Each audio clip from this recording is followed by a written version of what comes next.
for the Village of Tinley Park to order. At this time, could we please rise for the Pledge of Allegiance? I pledge allegiance to the flag of the United States of America and to the republic for which it stands, one nation, under God, indivisible, with liberty and justice for all. Okay. At this time, Lori, can you take a roll call? Yes. Commissioner Gaskell? Present. Commissioner Gatto? Present. Commissioner Lusciuto? Present. Commissioner Manny? Present. Commissioner Shaw? Present. Commissioner Truxell? Present. Chairman Gray? Present. Okay, we have a quorum. Staff, are there any communications at this time? No, there's not, Chairman. Okay.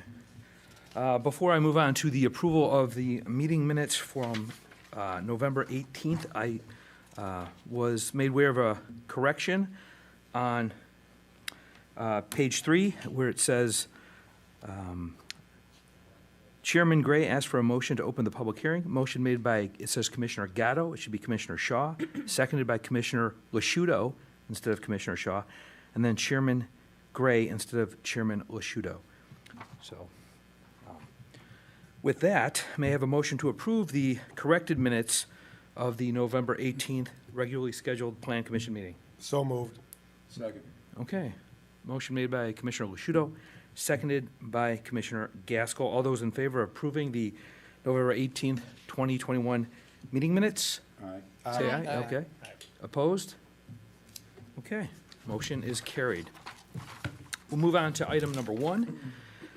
Item number 1 today is a public hearing to consider recommending that the village board grant Sergio Gonzalez, the property owner, a variance from section III.J of the zoning code fence regulations at the property located at 16050 76th Avenue in the R4 single-family residential zoning district.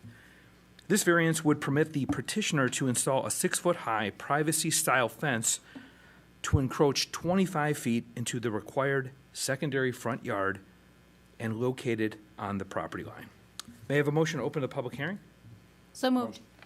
I heard Commissioner Gatto. Do I get a second? Seconded by Commissioner Gaskell. All those in favor of opening the public hearing, say aye. Aye. Opposed?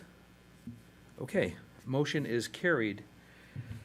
I have received certification of publication of the public hearing notice being published in the local newspaper. So anyone wishing to speak on this matter will be sworn in to speak after the staff gives their presentation. Lori, please proceed with your presentation. Okay, thank you. So this property is a single-family residential property at 16050 76th Avenue on the northwest corner of 161st and 76th. Here is a front view of the property. So you can see there's, this is the secondary front yard that you're looking at, which the house is oriented to. This is along 76th Ave with extended driveway to the right. And the variation in question will be just to the right of where this photo lies. So here's an aerial that shows the unique layout and siting of this property. The property's boundaries are identified in yellow star with the red around it. I've highlighted this triangular right-of-way lawn that's immediately east of the property. So this property is situated in a vast coverage of the R4 zoning district. It is part of the Brementown Estates PUD. It was annexed into the village in 1971. And the lot itself is a little under 8,900 square feet, just over 70 feet of primary frontage along 161st and 125 feet on the secondary frontage along 76th.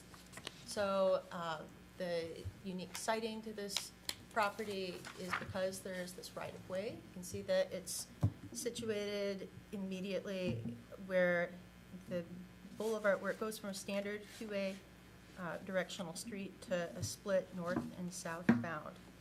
So on the left, you can see a photo that's as you are looking to the south. You can see the subject home in the distance to the right.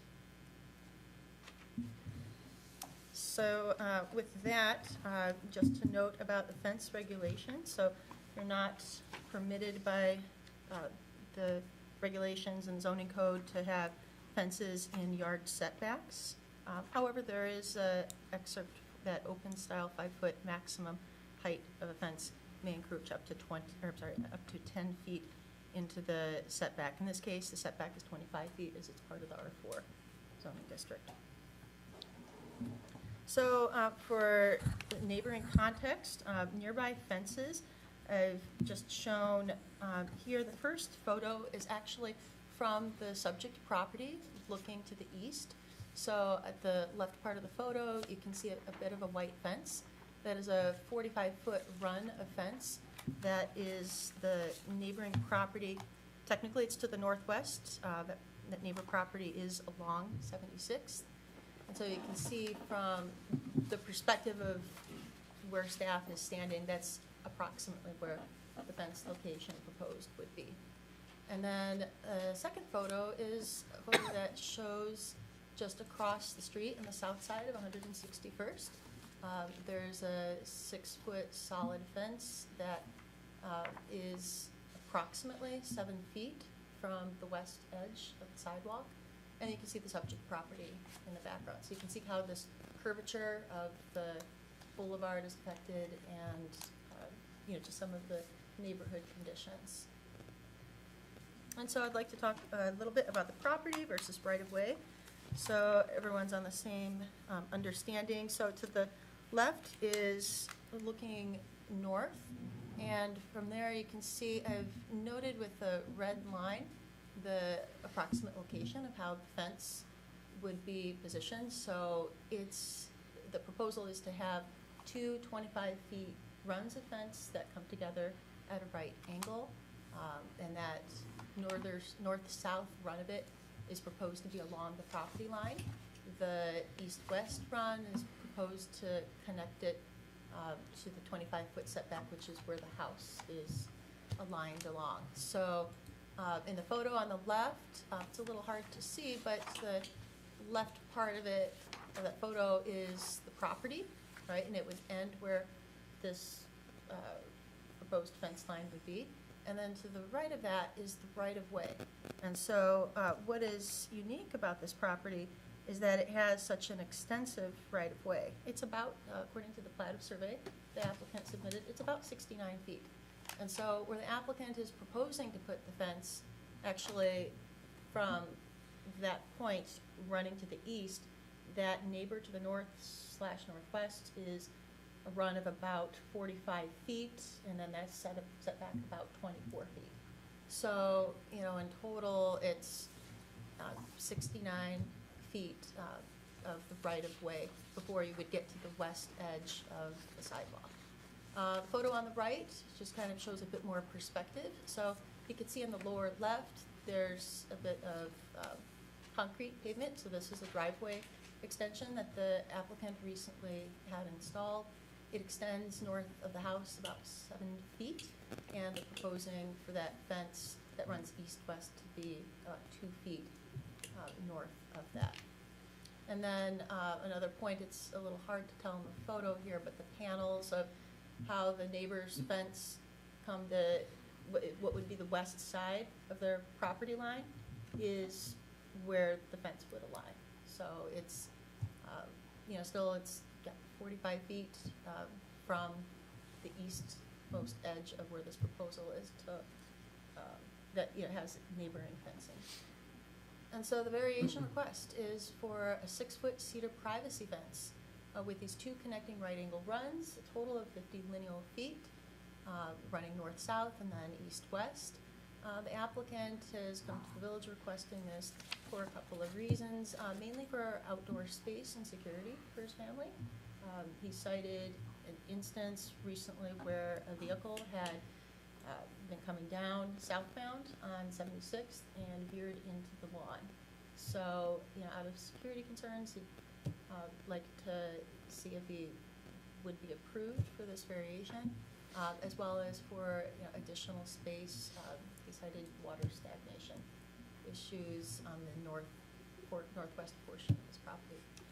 But overall, the location, it's very uniquely sited, right? It's specifically, it's not out of line with anything in the neighborhood, and it does not cause visibility concerns. Typically, when staff looks at visibility, it's for vehicles, pedestrians, bicyclists, that sort of thing. We look at different modes of transportation at about 30 feet.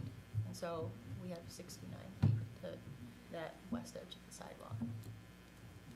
And so here is a visual showing some of the line work of, on how we marked up the plat. In green is their existing fence, so they do have an existing wood privacy fence that is by code that goes up to the 25-foot setbacks, both on the west, or on the east and the south. And they're proposing to extend this out, as you can see in red, and then noted at the top in purple is where the neighbors' fences are. And so, lastly, staff in the past with fence variations, we wanted to just note a couple of things about consideration of this type. Corner lot fences, in nature can be difficult to review. They take a special scrutiny. Lots have different types of layouts. This lot is very unique with a series of lots that all have a very standard pattern going to the west, and it's different types of layouts and forms and conditions that you have to look at each site specifically. This is also just a note to consider the visibility, which I already addressed, and as far as conditions can change. A neighbor in the future could put in a driveway, or sidewalks could change, but that doesn't seem to be a concern for this particular location. And so that concludes the staff presentation.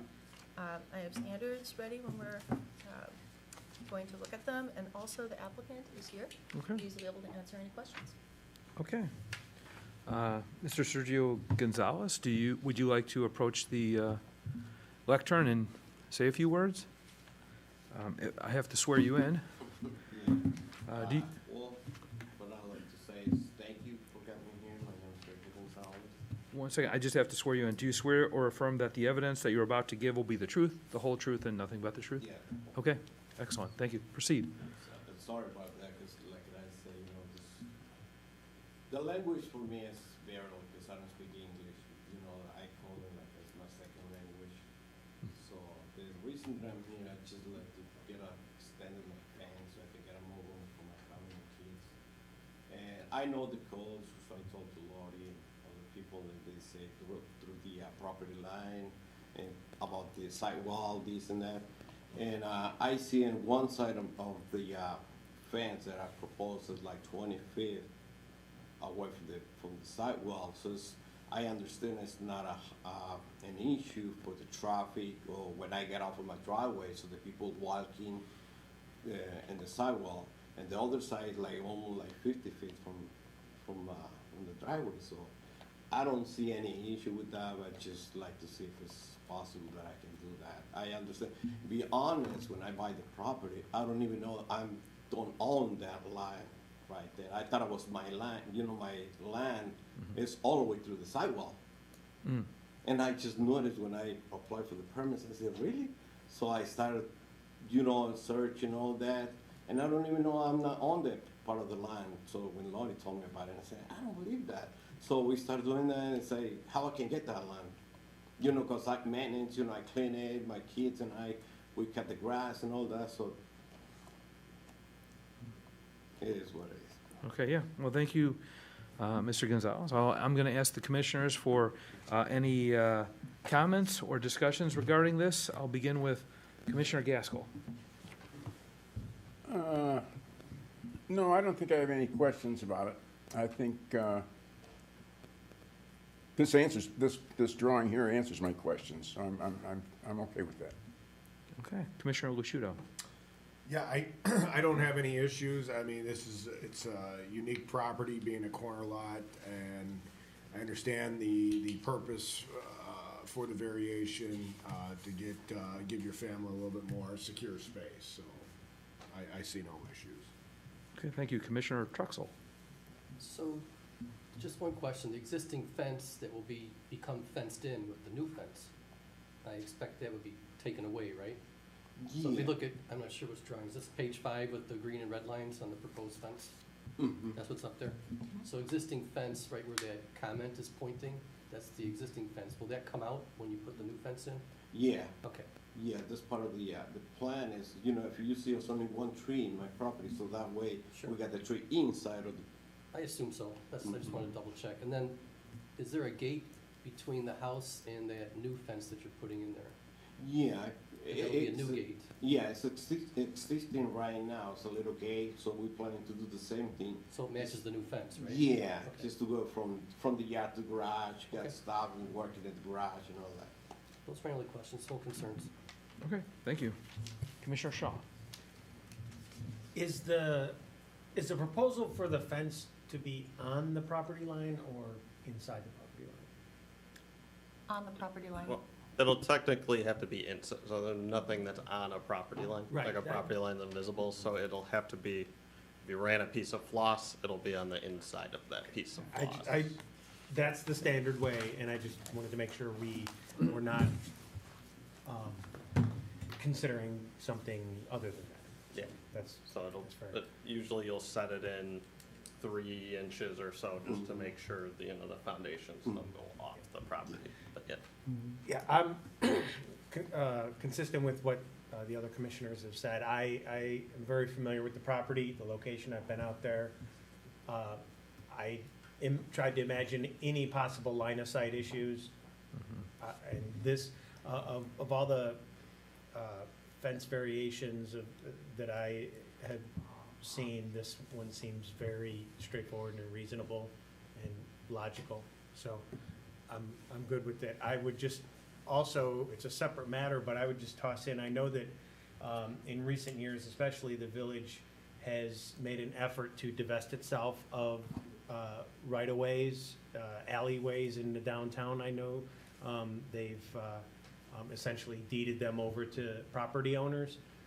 This one here, I was trying to imagine some possible scenario where that right-of-way would be used for something, you know, road widening or something. I can't imagine any reason to retain that. So what I would suggest is that might be, the petitioner was surprised to learn that he didn't own it, and I would say that it would almost be like a no-brainer that the village could maybe consider Yeah, retaining a normal right-of-way, but that's a separate matter. yeah, it's obvious, I have a little bit of a theory of how that happened, and I don't think originally they were planning on this boulevard, so I think there was supposed to be another home there that would have been the corner lot, and you would have just ran the street normal, and then when they were trying to find detention, that boulevard is actually the detention for the area. So then they just took out that lot and did this jog on one part of the street. So that was the result. I brought this up to kind of our public works engineering staff. I think we'd be open to it because there isn't really much of a public use that would happen there. Typically, that would fall on the property owner though to, since they're getting free property, to draw the plat up that would basically undedicated. To make the request. Yes, so, and because it'd have to be consolidated with their lot, so you have to do a new plat to take that away. So Right. it's a little bit of a cost there to hire a surveyor, but we're open to that if you want to hire a surveyor to draw the plat. I can maybe get a little, it might be something we have to actually ask the board for, because it is public property. So maybe before you spend any money, we can do kind of a formal request, and then if they say yes, then you can go have a surveyor draw the plat. So we can work on that outside of this if you want. Sounds good. Okay, thank you, Commissioner Shaw. Commissioner Manning. No, I concur with the commissioners so far. Okay, Commissioner Gatto. I don't have anything. I think it's fine. I mean, I know there's variance, but there's quite a, distance, so I think it's fine. Thank you, Commissioner Gatto. And I agree. I think the staff report mentioned it, Commissioner Lucido mentioned it. It is a unique site. And to Commissioner Shaw's point, there's no obstruction of visibility, as was mentioned in the staff report. So all it does is improve your property and stays on your property. And as Commissioner Gaskell said, this drawing really, really speaks volumes to help us understand the unique situation. So with that said, I have no issues as well with this. Is there anyone else from the public here wishing to comment or speak? Okay. Could you say your name and write it down on the paper? Daniel Salgado. Okay. Okay, Daniel. As I said, my name is Daniel Salgado.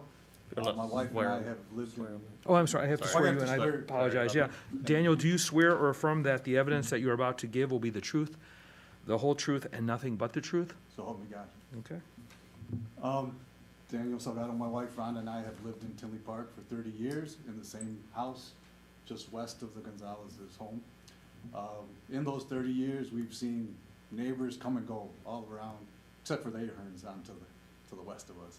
But and I just wanted to speak for the Gonzalez family there. They recently moved in maybe 2 years ago or so. They used to live in Tinley, and then they moved back. That's how much they love Tinley Park. And 30 years here, that's how much we love Tinley Park. And they're good people, and I don't know if it matters on fence variation, but they're good people, and all they're trying to do is make their backyard bigger and add some privacy and some security. So just wanted to add that. All right, well, thank you for your time. Mr. Salgado, we appreciate it. And one thing I had remember, so with the dedication, I know it's not related to this, but if you want to go forward with that, the one question I kind of had was, you're not going to be able to do anything with the property because it's your front yard still. So it's still, if you bring out the fence, even, I guess that's the one thing you could do is maybe try and get the fence, but I think that would maybe be a different discussion or viewpoint if it went further than what's there. So just something to think of as you're going to pay more taxes because you're going to have more property. I don't know what that is, but just something to think about. If you do take that, your tax bill's going to change at least a little bit because you'll have more land. Very fair and you point, can't yeah. really Yeah. technically use it. You can't really use it for anything anyway. So. Every Anyways. upside has a Oh, okay. downside. We can talk about that Yeah, later. well, Something to think about. I think at the same time, if it's more taxes, the property is going more value. Someday you're gonna sell it, and it's gonna be cost more because it's more land. That's what I think. Right. Sure. You Yeah, know? just something to think about. Dan was just trying to give some tax advice. I'm not your tax attorney, but nobody likes property taxes. If there's no other further questions or discussion, may I have a motion to close the public hearing? So, second. I heard first by Commissioner Shaw, seconded by Commissioner Manny. All those in favor of closing the public hearing, say aye. Aye. Opposed? Okay, the motion is carried. Staff, can you please present the standards? So the standards for variation, I have the first three up on the screen, and to summarize them, the first standard is in regards to that the property cannot yield a reasonable return. So staff has drafted response to this that the property the proposed fence location on the property creates a more useful property that would be similar in location to the neighboring fence to the north and northeast, and is consistent with the neighboring adjacent fencing location and does not result in any visual sightline issues. Number two, the plight of the owner is due to unique circumstances. We've drafted that the property is uniquely sited at the beginning of a roadway separation for a boulevard. So it butts a large, roughly triangular right-of-way lawn, and as a result has an extensive setback from the property to the sidewalk. Number three, it will not alter the essential character of the locality. The proposed fence location would not be positioned out of line due to this large right-of-way lawn and location of the neighboring fencing. And here is the fourth standard as well for your consideration. And that summarizes the standards. Okay, thank you, Lori. Now at this time, I'd like to entertain a motion.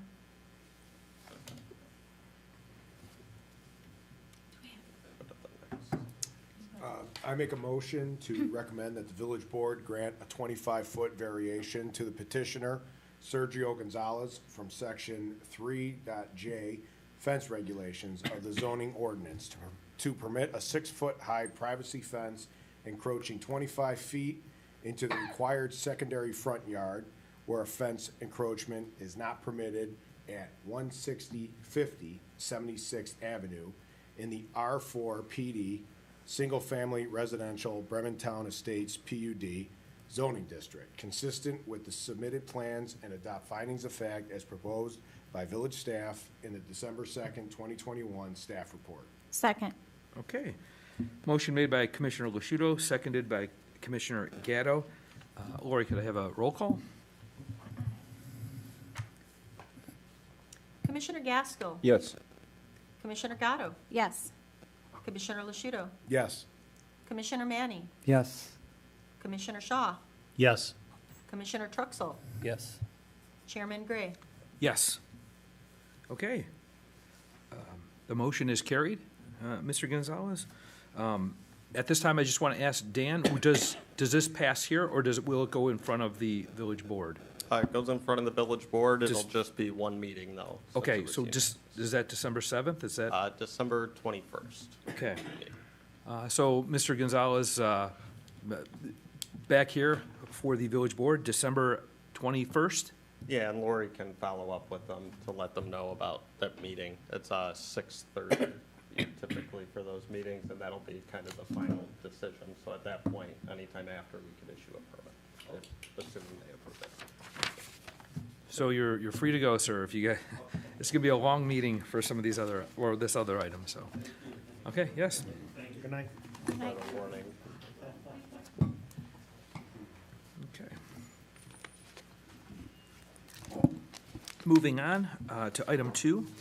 Item 2 on tonight's agenda is a workshop to consider recommending the village board grant the petitioner D.R. Horton Incorporated Midwest a special use permit for a preliminary planned unit development, PUD, approval, rezoning from ORI, Office and Restricted Industrial, to R5, Low-Density Residential, and variation for recreational open space for the Oak Ridge subdivision on property located at the southeast corner of Ridgeland Avenue and Oak Forest Avenue.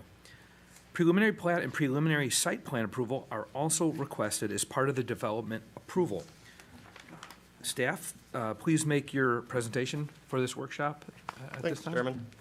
As you noted, this is a workshop, so then for the any public watching, public hearings on December 16th, Okay. at the next meeting in a couple weeks. A little different than maybe some of the other workshops, not to crush your dreams of a long meeting, but everybody's got the packets. It's available online, so I'm going to try and summarize this as much as possible. Sure. D.R. Horton also has their proposals, so the goal of a workshop is really supposed to be a workshop, right? A little maybe more dialogue, what questions do you have, not get into all the details. So I'm going to try and move it as quickly as I can, because I think that's kind of the point of a workshop. So this is a residential development by D.R. Horton. They're a pretty well-known builder, since I think they're the largest in America. I'll let them kind of go into what their profile and like their background is on this, but it is a residential development. Just to give you an idea here of detached single-family homes as well as attached single-family, also known as townhomes. So some of those get interchanged. If somebody says attached single-family, it's the same as a townhome. And this will give you an idea of just kind of what we're looking at for this development. It's kind of two different parts, but it's going to be one development, one subdivision, described as Oak Ridge. And to get this done, it basically requires rezoning. It requires a planned unit development on the property, variation, site plan approval, and preliminary plat. So also, just to note, this is going to be a preliminary PUD approval and preliminary plat approval. So they'll actually be back for final approval, which is really when you get really detailed into the nuances of engineering and layouts, and how the plats are and where the easements are, so. The existing site and history is, this is a fairly unique, because it's almost like a mini brownfield development, where it's a previous kind of industrial, light industrial, but office redevelopment space for Panduit. And if you're in Tinley Park, you generally know who Panduit is, since they've been the largest employer in the village for quite a number of years. So this has been their headquarters location since 1955 and all the way until 2010, when they moved off to their new facility off of I-80 and 80th Avenue, 191st Street, pretty visible on I-80 there. So they moved over there, but they did keep a portion of this old headquarters building as kind of their innovation center, and then tore down kind of the rear portion of the building that was primarily kind of a light manufacturing office space. I won't go into the background of Panduit, but obviously they do a lot of the kind of industrial, light industrial development. I think zip ties are their big thing, and a lot of electrical connectors and things like that. So they still own the majority of the property that D.R. Horton is before you guys today to develop. So they're the owner. D.R. Horton's the contract purchaser on this at the moment. And they've really looked at, over the years, of how they can develop this. A portion of what was a parking lot previously was donated to the village, and that's the Freedom Pond that's out there just to the south of the subject property. And that allowed for that was developed by the village for kind of two purposes. One was to help the downtown development occur. So that way, when South Street developed, they didn't have to use a portion of that lot for detention, which doesn't work so well in a downtown. So that was kind of the purpose of Freedom Pond. It also incorporated this lot into it when it was developed to take basically what this development would be. And it's always kind of been thought that this would become residential. So if you look at the site, it's really surrounded by residential uses. Tinley Park High School's not far away. Forest Preserve to the east. So it's really always kind of been thought in the planning process that this would likely become residential at some point. It doesn't work so well for industrial, office, and commercial uses, just due to the location, roadway accesses, things like that.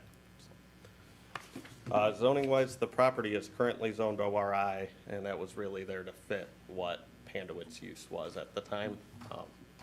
We don't really have a very good comprehensive plan, which is why I don't reference it very often in these cases. It's from 2000. That does show it as light industrial and office, but when they did that in 2000, that was kind of the existing use. So that wasn't a very forward-thinking, what if Panduit leaves this property? It was more, that's what's there now.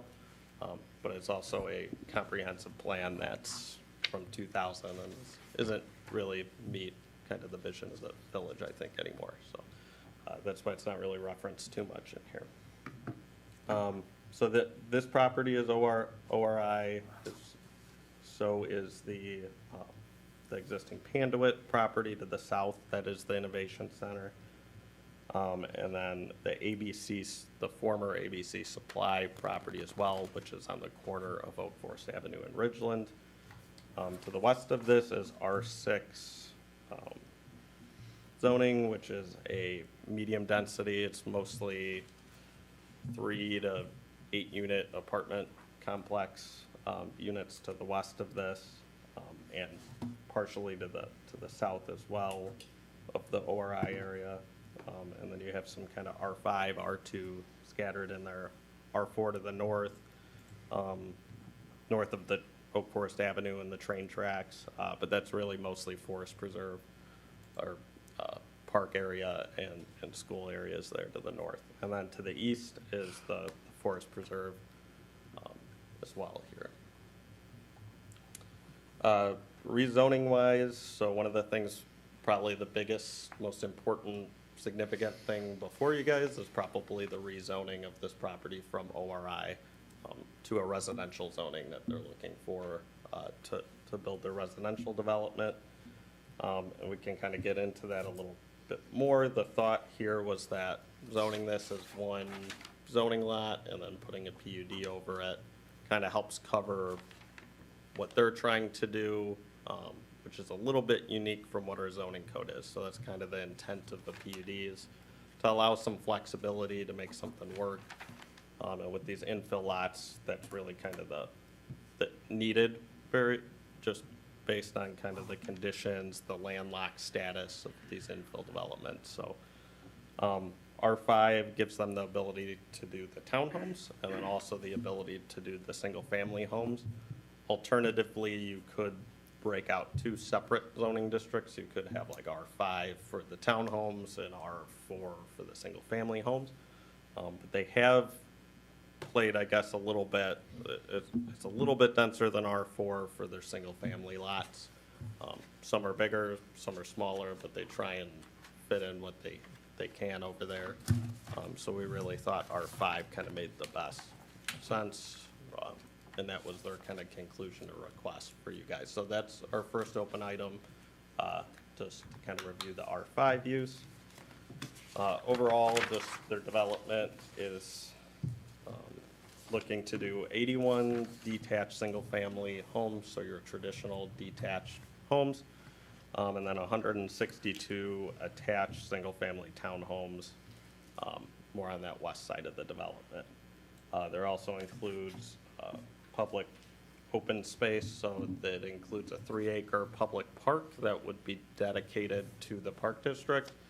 The details of that park and the kind of the dedication of it to the park district would be a little more finalized with final approval. But I did get a letter from the park district and the director there. The park district board has talked about this and everybody's on board with the park here. It's actually kind of missing in this area on the south side of the train tracks. So that they're actually pretty excited to see that they could get a public park that with this level of development, the amount of people that'll live here, but it'll also can benefit kind of everybody else in the area as well. So besides that, there's also about another acre of open space that'll be more private open space that's controlled by like the homeowner or the townhome owner association. Those are a little less park-like, but more kind of function like either a pathway, walkways, dog relieving areas, things like that they'll have. It is part of that. So we have open items just to review their type of housing types, and generally what you guys think of that, as well as to have the petitioner. The one thing we need is kind of a schedule of how they're planning this development to occur. We don't necessarily hold them to that. Markets change, things change.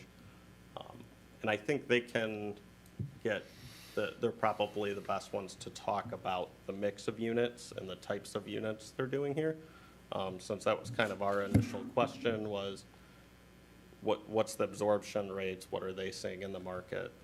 They did produce a market study, which was part of the packet, but I think they can probably describe it even better here today. So the PUD, so again, they're asking for just preliminary PUD here, so they'll have to come back for kind of final approval once. But this gives them, for the most part, the general idea of how many units, the layout, zoning, gives them pretty good entitlement, but they still have to come back and kind of fine tune the details. And that's just because it costs a lot of money to go from where they're at here to final engineering, final designs, final plats. So, we have an open item for that. As part of a PUD, you kind of have two things that they can allow flexibility from the zoning code and extra allowances. They can also have extra restrictions. So it's kind of a balancing act. It gives the developer a little bit more control, and it gives the village a little more control to counter anything they could see as potentially negative as part of the zoning flexibility. So there's a few exceptions that are requested here. The first one being the masonry and brick requirements that are in our zoning code. So it requires basically masonry for the full first floor of any residential units, and that includes townhomes, single-family homes. To really have masonry, it can be brick or stone, on the first floor of all of these units, and that goes to the first, all the way to the highest point of the full first floor. So it gets a little unique here because the way these kind of lay out, it's, most of the fronts are kind of like they're 2.5 story from the front and like 3 stories, which is what it looks like in the back. So you get a little bit of change there. So when you walk up a flight of stairs on the front, you walk into the door, you're kind of, it's kind of like a split level or I guess raised ranch. Is the style. grade that different there, where it's a walkout on one side? I can let them kind of maybe talk about the engineering. It changes per, depending on what exact unit you're talking about. Okay. But if you kind of look at the fronts, they're kind of the 2.5 story, and then in the back, you'll have the garages. So it just kind of depends on what exact one it is, but that's the general design, is that from the front, it looks like 2.5, but you usually have the garages in the back as well. So, Do these houses have basements, or are they slab on grade? no Are they basements, partial? it's just It's the just 3 slab, stories. okay. Yeah. So it's kind of unique that it goes to the highest point of basically the first full story. So it's essentially the second story on these. Dan, the the ones back. that are on Oak Park Avenue are down south, down Oak Park Avenue, are close to that, aren't they, in the back like that? Well, so The in new the back development? here, they're not showing anything. So like the ones that are like Union Square, they Yeah. do have brick wrapping the back of They do, those. okay. Yeah. Here they've requested none. Staff's been open to that because it's so garage dominant back there anyways. You could stick to it and require the brick going up kind of the columns. It can be kind of tough to do that in those tight spaces though, I know. So their preference is really this, I think, is an easier way. And these are kind of positioned when you look at the site plan as well, that they're positioned in a way that the backs of all these are facing each other. So they function as driveway areas. They're not very visible areas. So that's their first request is on the rear. The other request is for the side as well, where they brought basically the brick up to kind of a knee wall height, half a story on the side. The code would require that again to go up to basically the top of what's the second floor. This one we, I guess, have differed on a little bit, so that's why it's an open item for you guys to discuss. The petitioners kind of, what they have proposed here is kind of what they wish to go forward with. Wrapping it on those sides, the sides of the townhomes are pretty visible if you look at the site plans. So they face public roadways, they face kind of other fronts of other homes. They're fairly visible, so it's unlike the backs, they are a little more prominent in this. And we also think it kind of wraps around, particularly the angle that's up here now, it would actually kind of wrap that corner a little better than transitioning from brick to siding. So don't have any super strong opinions, but that's something that's out there for you guys to discuss as well, the side brick. The last exception that they've asked for, and this was kind of working back and forth, looking at the different lots, was that there is for the detached single-family homes, we have maximum lot coverages of 35%. They're asking for that to go up to 40%, and that was at a recommendation of staff to kind of build in a buffer there. Since some of them, based on the lot sizes and the homes they propose, get really close to already hitting that 35% or even go a little over, depending on what lot and what model. What we wanted to do is build in a little bit of flexibility on these, because technically if you're right at 35%, that person couldn't put in a shed or something, couldn't do a home addition. So this gives those future property owners some flexibility to put in those types of things in their backyard without having to come before you guys for a variation on the lot coverages. So just something with having a little bit smaller lots out there, and then having, particularly with the ranch model, I think is the biggest problem, since that kind of covers the most amount of lot coverage. So with the ranch, their market's obviously a little bit of an older audience, so there's not really a basement, not a second floor, so it's got a bigger kind of lot coverage. But this would then build in that flexibility for accessory structures. As part of kind of some of the increased density, what we wanted to do was make sure any of those negative effects, so you have a little bit smaller lots, a little bit bigger homes on those lots, we wanted to make sure that we could control maybe some of the negatives that could come of that. So the first one, I guess I won't go through all of these.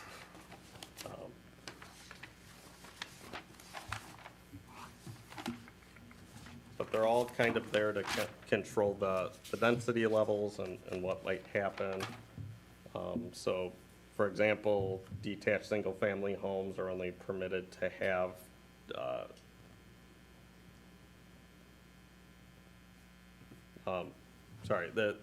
basically the detached single-family home neighborhood can only have detached single-family homes there. So the R5 zoning district allows for townhomes. So somebody couldn't, in the future, put together 3 of these parcels and build a townhome unit in the middle of that area. So kind of a unique situation when you go to a higher zoning district is somebody could do a 2-family or townhomes if they were able to put enough land together to make that permitted. So obviously somebody living in that single family area thinks that's what they're buying into. So we wanted to just limit that somebody couldn't do townhomes in the single family portion. The other big kind of request was the side yards. So the R5 allows 5-foot side yard minimums. We're looking at R4 zoning districts are a little more typical for single family, and those are at 7.5 feet. So that's kind of the standard throughout most of Tinley. But again, kind of with the way the lots lay out, depending on the models, and then depending on if they offer a 3-car garage option, it messed with the side yards. So they were hoping to keep it at 5 feet. But what they did agree to was that they'd have a minimum distance of 15 feet between all of the principal structures. So it'll be somewhat dependent on what the neighbor does. So you may not be able to have a 3-car ranch home next to a 3-car ranch home. They'll have to look at that, and that'll be on staff too as they submit permits to make sure they have those principal structure side yard setbacks. So theoretically, it should still look like, if you're looking at a streetscape, it would still look like an R4 zoning district with 7.5-foot setbacks. But one house might have 5, and the neighboring house might have 10, or some separation between there. This basically limits detached garages to, and ensuring somebody doesn't convert their attached garage to living space. And that's something we're looking at village-wide. The issue becomes there's really no room for driveways and detached garages on most of these lots. So we just kind of want to make that clear from the get-go for anyone buying in here.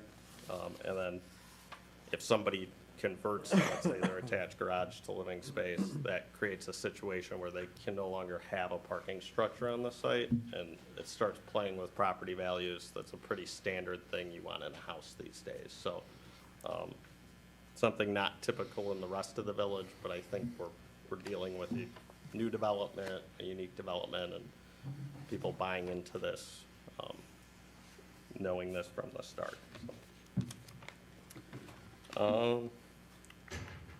So there's a few other ones in there, and again, if you have any questions about why they're in there, I can answer them, but they're mainly there to just ensure with a little bit narrower lots, a little bit smaller lots, and still having homes on those, that there's not any negative effects on the subdivision overall. There is one variation that they're requesting, and that's for open space. So the PUD requirements essentially would require them to have 4.17 acres of open space, and that can be public, it can be private. We've pushed them to make most of that kind of the public park. That kind of benefits the subdivision as well as the neighbors. They're close, they're essentially at 3.93 acres, so they're about a quarter of an acre off, 0.24 acres off of what that minimum is. So they're asking for a variance on that, just based on how the site has laid out, as well as the existing amenities around it. So having the forest preserve there, is open space, having Freedom Pond just to the south that will be tied into this. Alternatively, if you guys didn't like the variance, it would obviously take away some kind of home lots. One home lot could be converted to additional park space or something like that. But they think, just based on the way this is laid out, that they have a nice design. Site plan overall, which I showed you guys earlier, it's basically 2 roadway access points that start with the townhomes along Ridgeland Avenue, and then 1 access point along Oak Forest Avenue. In your packets, it might have been a little confusing since they basically have some work to update some of the documents in there, kind of late in the design game.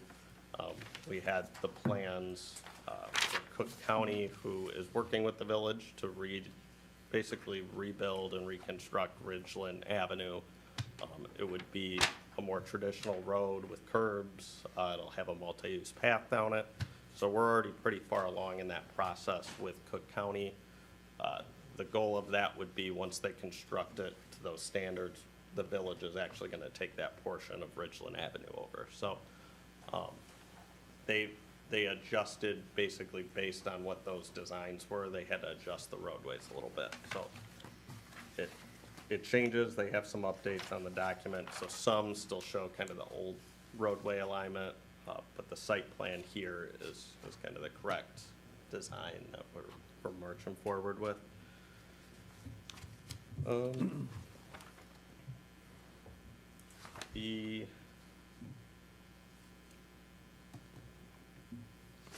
The overall layout here too also tried to position the park kind of as center as possible, so that way it's not the townhomes park or the single family park. It's kind of positioned in the center of this. They've also planned for the ABC parcel that's in here. So the ABC supply parcel was one. The developer basically was trying to obtain that and add that into this. It didn't make financial sense for what essentially they're asking for it now, to be able to bring into this project at this point. I think the hope is still D.R. Horton could maybe develop that in the future, or if there's another developer, we at least wanted this all to be interconnected. Dan, we did have some guy come here like within the past year and a half, that just fell through, funding and everything? Yes, yeah, I forget who. Yeah. It was like a light industrial. Right, and they were gonna have a fence around it, okay. Yeah, so I think it was mostly financing on that side of it. I think it was right before maybe COVID too. Yep. And they had a special use and some site plan stuff I think they were asking for, so. Yeah, I think the hope is still that would maybe become residential, especially with this development now moving forward. So you can kind of see in there with the way the roadways align, it could kind of still loop through there, so they don't have, when somebody comes to redevelop that, whether it's single-family homes, townhomes, multifamily, whatever it is, it still has a roadway access. Dan, I just have a quick question before you move Sure. on. So would that parcel still be zoned ORI? It will be, at this point, they'd have to come in for rezoning. It's a bit of a process to kind of forcibly rezone a property. So at this point, it'll still be ORI because there's a building on there too. So if they could reuse that with a use that meets the ORI, and bring the site into compliance, they could. But it's nothing that would be heavy industrial, so there won't be major manufacturing there next to homes. It would have to be something that fits the ORI, which is lighter zoning. Everything has to pretty much happen internal to that building, so. Not exactly how ABC used it all those years, because I think that was a little more just outside storage, heavy industrial. So there is some planning that went in and thought basically into that parcel, even though it's not part of the project at this time. There's site plan setbacks, so that, again, we kind of went through how the single-family setbacks will be 5 feet and then 15 feet between structures. I think they'll have to update their site plan to kind of reflect what that agreement was, to make it clear going forward. And then the townhome setbacks, so those are really between the units. There's, for example, 60 feet if you have 2 townhome buildings facing each other. So they've met all those kind of minimum setbacks of the separations of the buildings on the townhome development side. There's a special service area staff is recommending gets put into place over this. It's kind of similar to what we did on Skinnell, industrial development previously, and some other developments. The goal is that since there will be land here that's owned by the associations, there'll be signs, a buffer berm along Oak Forest Avenue, that if the association dissolves, which there's always a potential that could happen, less likely usually with homeowners associations than we get with commercial associations. Because if it's a commercial association, they all get together and go, we don't want to pay for it anymore, get rid of it.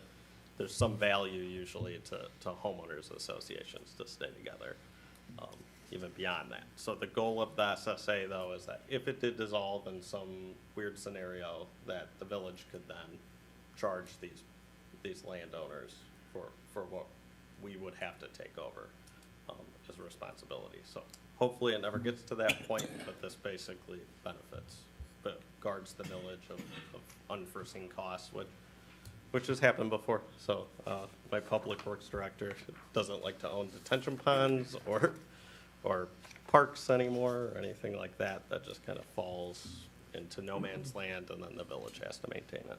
So. Sidewalk-wise, there'll be sidewalks throughout the development, and then since the village was already kind of marching forward with the Ridgeland plans, and there'll be a multi-use path going down that, as well as some of the intersection with Oak Forest Avenue.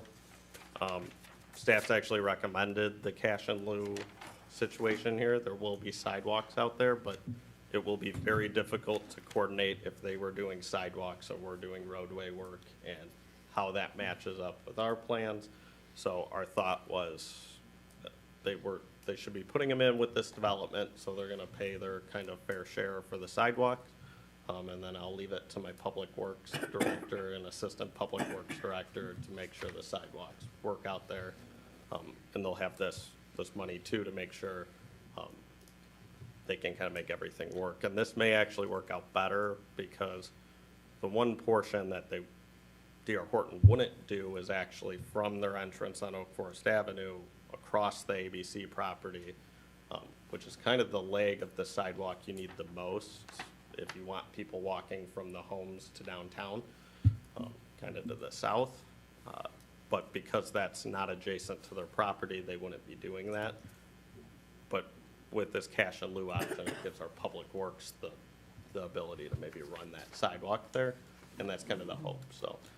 I just want to get clarification. So that's for the Oak Forest Avenue, and then also there'll be a portion on Ridgeland as well, which is the village and the county, right? Yes, so Ridgeland For sure. That was always in the Yes. plans to run that to Oak Forest Avenue and then south to the downtown. Yeah. But what it didn't do was run north or east, depending on how you're looking at it, Oak Forest Avenue, up to where. Right, and to me, that's the most critical. I live by there, and anytime I turn onto Oak Forest Avenue, you see people coming and going from the train, and when it's dark, you know, as it is in the fall and the winter, or icy as it is in the winter, or rainy as it is in the fall, visibility is very high there, and you have a lot of foot traffic, and they're just basically walking on the shoulder of the road. So I think this is actually an innovative way to, rather than do something and then have to either redo something, this is a better, in my opinion, an efficient use of funds in that you allocate it, and then it can contribute to that, so.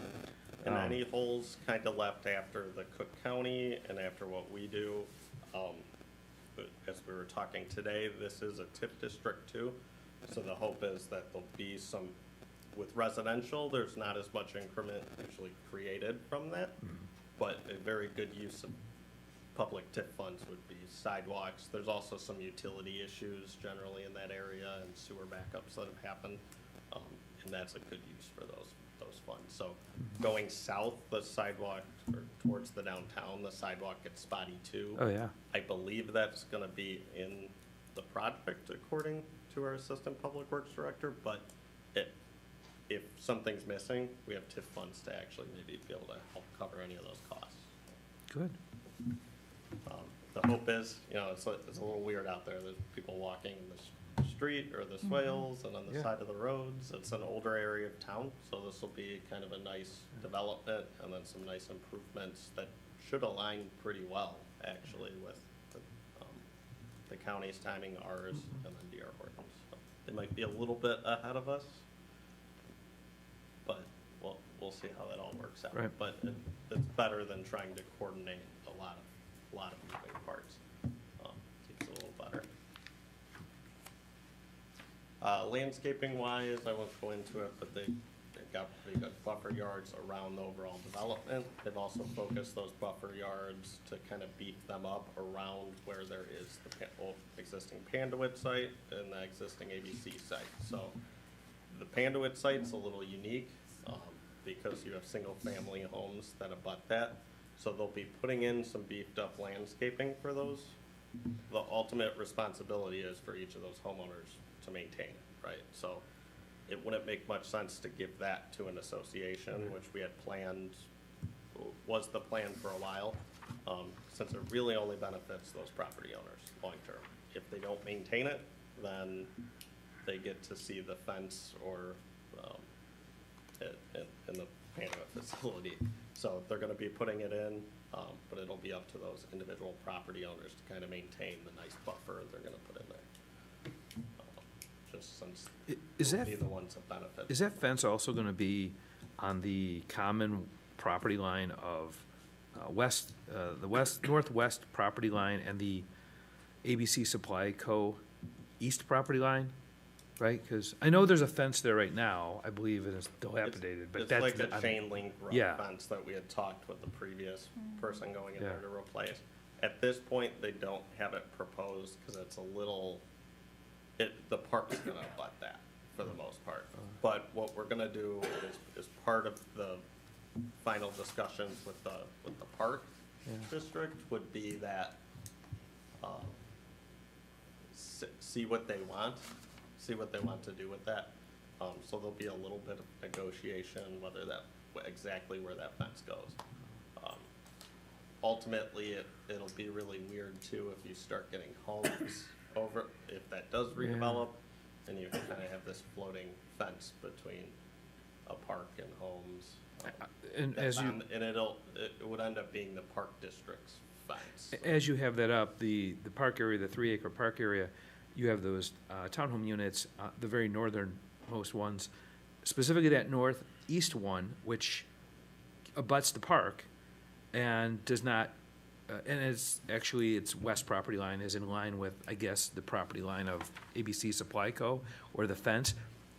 It had mentioned that there would be fencing to screen from the Panduit property to the south, and also Oak Forest Avenue.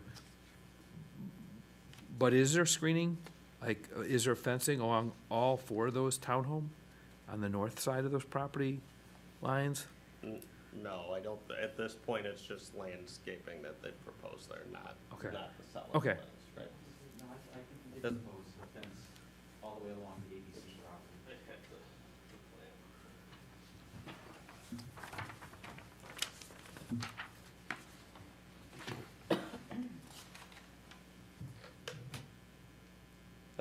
Yeah, no, so the north side of it, yeah. Yeah. The north side The of north. those townhomes. That- They're- Okay, and I see, because I read it as the north side of Oak Forest, along Oak Forest Avenue. Since that actually abuts ABC Co., I wasn't sure if, you know, that was just omitted, or if that was, you know, just, Yeah, so you they know, do that north part of the south side of the ABC supply and the north of the townhomes. There's also going to be one along Oak Forest Avenue. right, that I So know, yeah. the goal of that one is to keep I don't know how many units you have there, 10 or so, so you don't get 10 different styles, colors of fences. It creates a Yeah. better look along Oak Forest Avenue, and I- that will be maintained and owned by the association. Right, I noticed it's a pretty robust, it has the, you know, 3.5 feet down, 18-inch diameter posts. And I know, like, for myself, anytime you deal with wood, and you guys, I know, are experts in this, this dog ear dog ear treated cedar board, in terms of like, what type of maintenance, like, how often does that have to be? I'm not familiar with the dog ear treated, so how often do you have to restain that? Or seal it? That was a question I was gonna have too. Why wasn't PVC considered along Oak Forest? Because you're right, the wood will deteriorate over time and won't look so good. And it's actually robust, the foundation, like you have, you know, concrete posts in there. So it's not, I don't think it's something that would be easily taken up and taken down. And I think, I like the SSA idea, because something like that will come in, I think, pretty routinely for maintenance. And you just don't want to get into a state of deterioration where, I mean, what do you guys see in some of your developments across the country? I mean, I'm not aware of any real problems. The fences, the treated fences, I actually had one on my house. It was a treated fence, and it had like a 20-year guarantee on it. I mean, Well, that's good. It tends to gray out, you know. Yeah. Like it does, it tends to gray out. You can stain it if you choose to, but you just let it go gray. But it had basically a 20-year warranty on it, and it lasted, you know, very well. With any, like, you know, every few years routine maintenance, or for the most part, 20 years? For the most part, very little maintenance. Okay. There was, every once in a while, a board comes loose or Yeah. something. Well, I mean, to me, that's reasonable. Like, if there is a 20-year duration with that, it's just like it has a robust foundation. And I thought, if this is something that you have to take care of every couple years, like I stain my deck every couple years just to make sure it's sealed well. But You shouldn't have to with the fence. Okay. Well, it's the quality of the construction too, so you could have 2x4 or 2x6 cross members. You could have thicker dog ear panels instead of half-inch. You go 3/4 inch. I mean, if you want it to last longer, that's how you would resolve that, but I don't think that was mentioned in the plan. it says 2x6 here. 2x6 construction. Yeah. But those Treated cedar panels board. can warp. I mean, they're gonna get susceptible to all that Oak Forest mess with the plows coming through and the mud and the dirt, everything's gonna get thrown on there. So that was one question I had too. Okay. And that's something that's come up with even commercial projects, so sometimes the preference is, can you do PVC? PVC. If that's something easier to clean, maintain long-term, and it's gonna be an association fence. We might be getting into final approval details at this point, if we're Okay. talking about All right. fencing, but it is good to talk about now, because if they do have some concern and you guys go, we really prefer PVC, that's better to discuss now, if it Right. is some kind of. What's used, 80th Avenue, Brookside Glen, running 80th Avenue, they're all the same, aren't they? Yeah, it's kind, What is that material? I wanna say it's the PVC, Is it PVC? I believe so. see, I'm I thinking, like the I'm look thinking of like that. 180. It's like all uniformed and solid. Yeah, I'm not sure through Brookside Glen. I know 183rd Street, which is actually a fence, when that got punched through to LaGrange, that's all PVC that the village put in for And it's those consistent. It looks nice. Yeah. Yeah, so that's kind of what we're trying to get, whether it's wood or PVC, we want Okay. at least one consistent style, color, manufacturer, owner. So, it's 'cause- a, So or, you don't have all these different fences. or even bricks. Yeah. It's Right. even weird if you had somebody who didn't have a fence and was looking out on Oak Forest Avenue, so, Right. and you'd leave it Yeah. up to the homeowner. I mean, the, But the noise from it the is a train, little bit up too. to, a some good people point. don't like the look of PVC, some people like the. That's true. We had the one, person, we were pushing Fox College with their parking lot to do PVC, and the neighbor who was gonna look at it the most said, I don't want that, I want wood. Cause there's so much wood, and this kinda is that similar situation, there's actually a forest preserve and a forest, and so it. And to really Commissioner sticks out. Gatto's point, there's a train too, so I'm not exactly sure what materials buffer sound more. Yeah, but- buffer sound more. That's Yeah. what I was thinking, the same thing. And, I mean, as the trains go by, I used to live like right off the tracks. And it doesn't matter, I mean, I was probably 30 feet, 40 feet off the tracks. My parking lot, the car would get hit with the oil from the train constantly.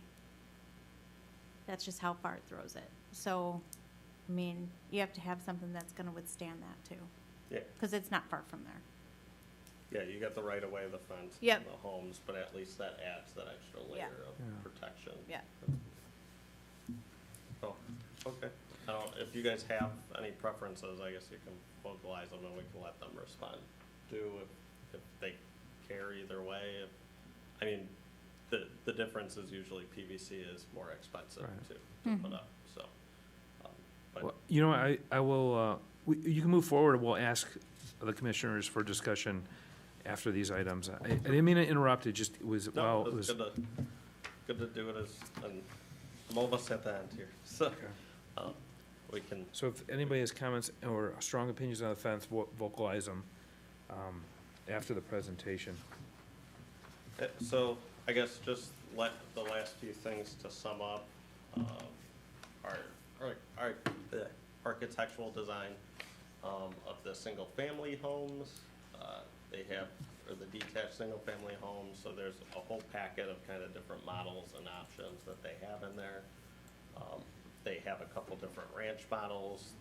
Originally, when we were looking at this, if we were even going, maybe this would be an age-targeted development. But I think with their analysis, it looked to, they wanted to offer those ranch products for people that wanted the ranch product, one single story, but also still wanted to have the two-story home. So you'll kind of get a mix of different types and styles, and the various different options they have there. So, that model package is in there. If they wanted it, that is kind of set at this point, but they could change it. Let's say with final approval, they could come in and go, over the last year, we've got something different we want to show you guys, but those for the most part will be the required models. There's also a key lot exhibit in there, which they'll have to revise. And then I think today, as part of their presentation, will clarify kind of what those mean. Those are usually the more visible lots in the single-family homes, and we'll get a little bit of boosted treatments and design because they're visible, so that will hopefully increase the appearance of the subdivision overall. The townhome design is this kind of front elevation, so a nice kind of mix of brick, and there's some vertical changes, some roof peak changes, so they I think tweaked this a lot in the beginning. This was one of our major concerns, is you're going to get a lot of this building. Like most townhome developments, they're all gonna look the same. But we wanted to make sure we had something that looked traditional, still modern, so this is kind of what we landed on, with the mix of brick and then siding. The side view of the columns on the front porch areas as well. Parking wise, with the detached single-family home area, it's not as much of a concern, but the one thing we did do was limit driveway widths over there compared to our normal code. So our normal code allows 30-foot widths, while you have 60-foot lots. It kind of, if you think about a 30-foot driveway for every lot, it really limits your on-street parking ability, and then you take into account trees and fire hydrants and mailboxes and getting a less. So we kind of limited those depending on if it's to kind of what D.R. Horton constructs, but gave a little bit of wiggle room if they needed to expand it, whether it's a 2-car or a 3-car garage. For the townhome area is kind of where staff has brought up a little bit more of a concern about parking. Not a proponent of over parking things. It's costly in more than one way. But you look at the amount of units here, and if somebody's having parties or people over, and you look at kind of where people would park, they did create a little bit of a parking exhibit showing availability of kind of on-street parking in this area, or they would potentially go down the street towards the single-family area, but gives you some idea. It's a little far, obviously, for some of the on-street parking, but each one of these units does have 2 garage spaces and 2 driveway spaces. But then you kind of look beyond that is, would you have guest parking areas? Some subdivisions do, some don't. It's usually dependent on, is there public streets with available parking, and is there enough and is it close enough to all of the units? So there isn't on-street parking allowed on Ridgeland, and that's not being designed into those plans, so it would just kind of be what's in this development. The last thing is, second to last thing is signage. They've designed the signage for the subdivision with the roadway realignments. They didn't quite clarify where the new signs would be located. So that's just something for them to clarify exactly where those signs will be, and where the lots will be on the plat for those signs that will be owned by the association. And then engineering, and then the preliminary plat also just needs some revisions on those. Also, just to note that final approval is where you get final engineering and the final plat. So this is just preliminary level, but we do just need a general update of those layouts. So a whole list of open items, but I will stop talking, and the developer can either do their presentation, Sure. or if you guys want to. Absolutely. Yeah, sir. And what is your name, sir? Hi, first of all, it's okay Yes, if I take this yeah, off, right? when you speak, yes, yeah, absolutely. Okay, thank you. My name is Jim Truesdell. I'm a zoning and entitlements consultant for D.R. Horton. Okay. I should say with me tonight too is Bruce Mellon, who's sitting here. He's our land development manager, so he'll has a good handle on the engineering aspects and the development aspects of the site. And Steve Bauer, who's our entitlements manager for the project. So I can appreciate the time tonight and the ability to come here in a workshop session so we can kind of have an informal way to discuss this and talk about the issues. Dan has done a tremendous job putting the staff report together. It's been very thorough. So now that he's gone through that, a lot of times I'll come up and do a presentation and go through all these things. He's covered it pretty well, I would say. So what I want to do is just take a little bit of time to talk about some of those open issues that are key to us, that we just wanted to talk to you a little bit about, or at least give you our perspective on some of these issues. So I did put together a little presentation that we can go through, and here, let's see. The first thing is just to introduce ourselves a little bit so you know who D.R. Horton Homes is. D.R. Horton is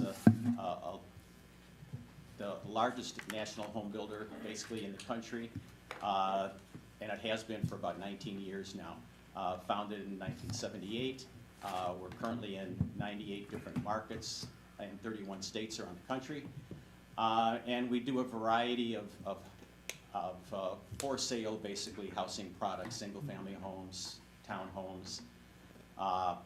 Been building in Chicago for over 50 years and currently have about 20 communities active throughout the Chicago area. So certainly D.R. Horton has the background, the knowledge, the financial ability to do a large project such as this. I I won't spend much time on this because Dan went through this, basically just showing the location of the property. Again, Dan touched on the site data, but it's basically 81 single-family homes, 162 townhomes, about 6.3 acres that we calculated for open space, and we'll get into that a little bit later in the presentation because I know open space was one of the issues to talk about, but it does include that 3-acre park, which would go to the Park District, but in addition to that, we're providing some landscaped courtyards, walking trails, seating areas, so I'll get into that a little bit later as we talk about the recreational open space requirements. One of the things talked about in the staff report was just anti-monotony elements, and really specifically we're talking about the single-family homes. You'll see in your packet the single-family homes we provided was lengthy. We have a number of single-family home floor plans. If you count them all up and all the various elevations, we have 72 potential different elevations throughout this product. So there'd be, we feel there's going to be no issue with providing plenty of variety, a combination of 2-story homes, from larger to smaller 2 stories, 3 different ranch homes, again from larger to smaller ranch homes to try to provide a good variety, some 2-car, 3-car garages. So we will be doing certainly varying siding colors. We are substituting, as you'll see in the elevations, for the masonry. Some will have brick, some will have stone on the facades, varying window locations depending on the elevation, varying roof lines, again, depending on the floor plan of the house.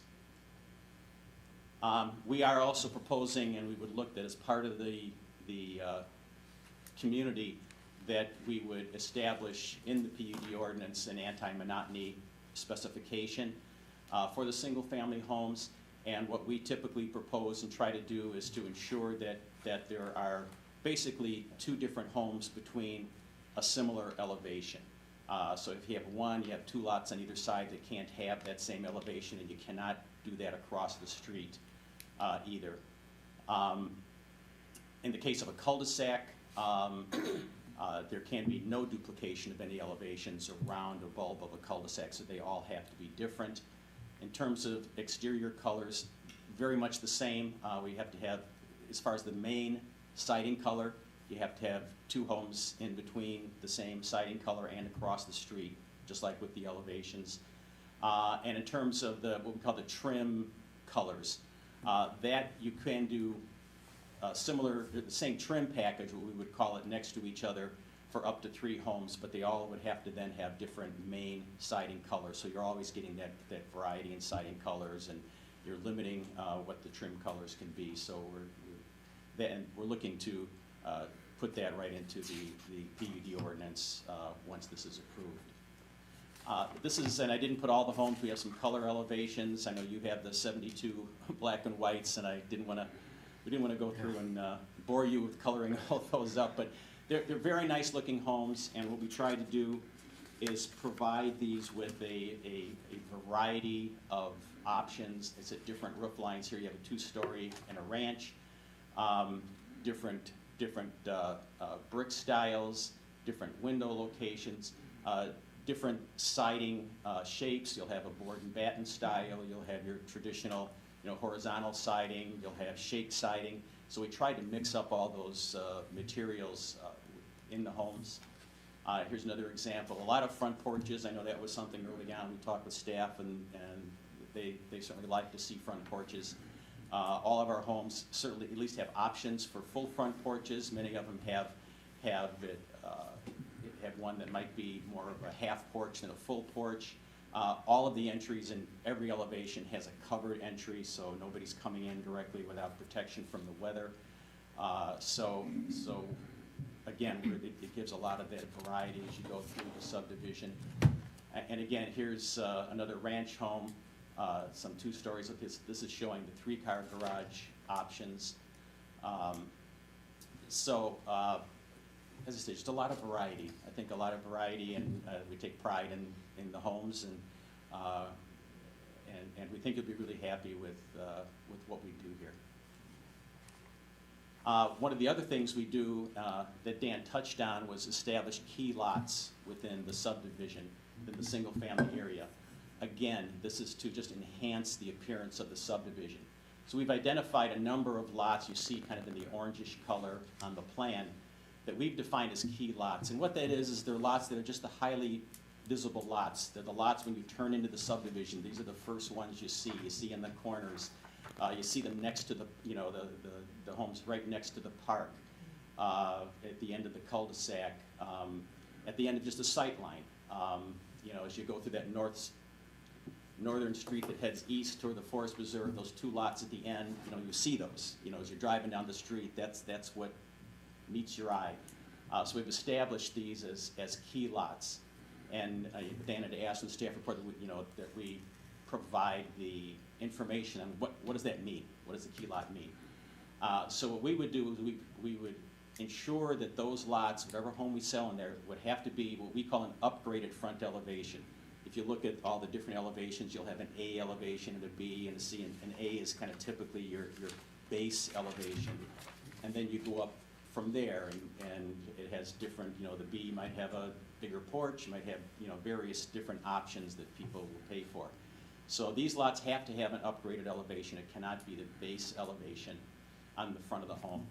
The home would include a full-width porch on the front elevation. Again, the staff raised that as something that they would like to see as much as possible.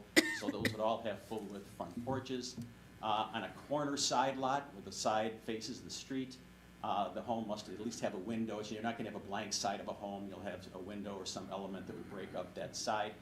And that we would also provide a foundation landscape package for those homes on the front and on the corner side and bring that around so that it establishes landscaping. Landscaping is, obviously homeowners can adjust those, but what we normally find is that people take care of their landscaping. They put in, if anything, what we find is people will add to that once they have something there in these landscaping areas. They tend to add and put their own kind of personal touches on those. So those would all be part of what we would be looking at for the key lot. Here, the townhome, Dan kind of went through that. We did work very carefully quite some time ago with staff. We had probably, I would say, a much different looking building when we started out.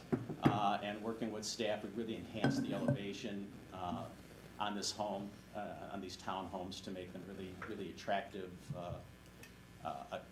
units. And one of the nice things about these, and you'll probably see in the site plan, is when you go down the main street through the townhome area or on Ridgeland Avenue, all these homes front on there, no garages on there, those are all in the courtyards in the back. So what you see when you go down the street is this elevation without that garage look to it. And I think, especially along Ridgeland, where everybody drives down there, it's really gonna, I think, create a really nice appearance there and then throughout the subdivision. Jim, not to Yes. interrupt you, but No. I was just curious, and I had asked Dan too. Like, you got the window right down near the exterior finished grade. Yes. Kind of almost like in Chicago. But is there that's a partial level then? You can walk down, and that's a livable. Yes, when you walk in these, because it's great, and I'll let Bruce interrupt me if I'm saying this wrong. Since he I only doesn't said it have because that site looks pretty flat. Yeah. I mean, on the picture, What'll happen is when we do the final grading, it will be graded up to the front of the building, so that when people walk up, so when they walk up to the front of the building, you're actually entering kind of between the two floors. Right. You step it up 4 feet. Yeah, you dig down to 4 You feet. step up, and then when Yeah. you walk in, right, you'll be like a half a staircase down and a half a staircase up. Okay. And the way these work, of course, you go down, that's where your garage is, and you also have what we call a flex room down there, which can be an office, it can be storage, it can be a third bedroom, it can be things of that nature, whatever the homeowner option they would choose to do in that area. And then when you go up, that's your main level. There's your living room, your kitchen, and then the bedroom's up on the third floor. Okay. Thank you. So the grading's kind of by design. Right. And Yeah. interestingly, for these models, for the Union Square townhomes on Oak Park Avenue, that developer said if he could do it again, it would be Like 2.5 stories like this, because it's tough for anyone to walk in the door and go up a full flight of steps to get to their main living space. So that's kind of, he's like, if I could do it again, it'd be 2.5 stories, not Yeah, 3. it really seems helps. to be a more marketable. Yeah, it really helps the floor plan, because when you come in, and if it's just flat coming to the third floor, yes, you have a lot of stairs to go up. Yeah. But it also, you kind of come in to kind of a small area, kind of a closed-off area, more or less. And then you go up to the main area where, when you do it this way, you know, you come in that level and you have a view up and a view down, and it's just a more inviting entrance also. Understood, yeah.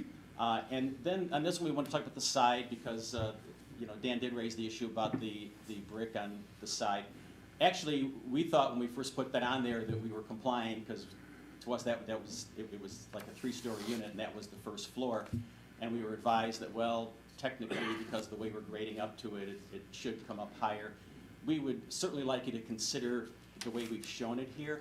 And actually, you know, there's probably going to be more brick than you see there because as it kind of transitions the grade down, I think you're going to see more brick generally than what you see there. But in any case, we just like the way this looks there. What we tried to do to further enhance the side besides the masonry is we added those, what we call band boards, those white boards along there that kind of separates the floors and kind of breaks up the siding on the outside, you know, with kind of an awning you see there over the window. It really kind of breaks that up, and we think it really creates a nice side appearance. And for the most part, the sides aren't, while they're visible, they're certainly not as visible as the front. So what we did on the front is you can see, at least in certain elements, that we've carried the brick beyond what we have to. On the front, we've carried it all the way up to the top of the building. And we feel you kind of get more bang for your buck and for and a better appearance overall by putting that on the front as opposed to the side. So again, we'd ask your consideration on that. And as Dan mentioned, on the rear of the building, which he had a view of in the black and white, the first floor in the back, if we did brick, it would be a little bit on each side of a garage door, which just doesn't make any sense. It affects how you have to put your foundation in, and it's very difficult to do, and it's the rear of the building. So we've asked your consideration to waive that. A quick question then, just so I'm clear on it. So if we didn't grant the exception, the brick would go above the top of that first window is where the brick would have to go up till? If you didn't. If we didn't. If you didn't grant? Yes, it would go up basically, yes, to where that top white band board is between the second and Okay, so that would all be brick then? Yeah, Okay. yeah. And you take off that first band. Yeah. But again, we think you get less for that. We prefer to see the additional brick on the front. So we appreciate your consideration of that. Next thing I wanted to touch on is the parking issue, because I know staff had raised some concerns about guest parking. I can say, before I get into this, that our experience in other projects that we've done similar to this, and there's several of them, we've done similar developments and haven't experienced guest parking issues in the projects, especially when you have the 2-car garage and the double driveway, so you have 4 spaces per unit. Where I have seen a problem, and we probably have all seen it, is if you have townhomes where it's a 1-car garage and you have 1 driveway, then you have a problem, because then people tend to, you know, put stuff in their garage and you know, now they put their car in the driveway and now there is no space.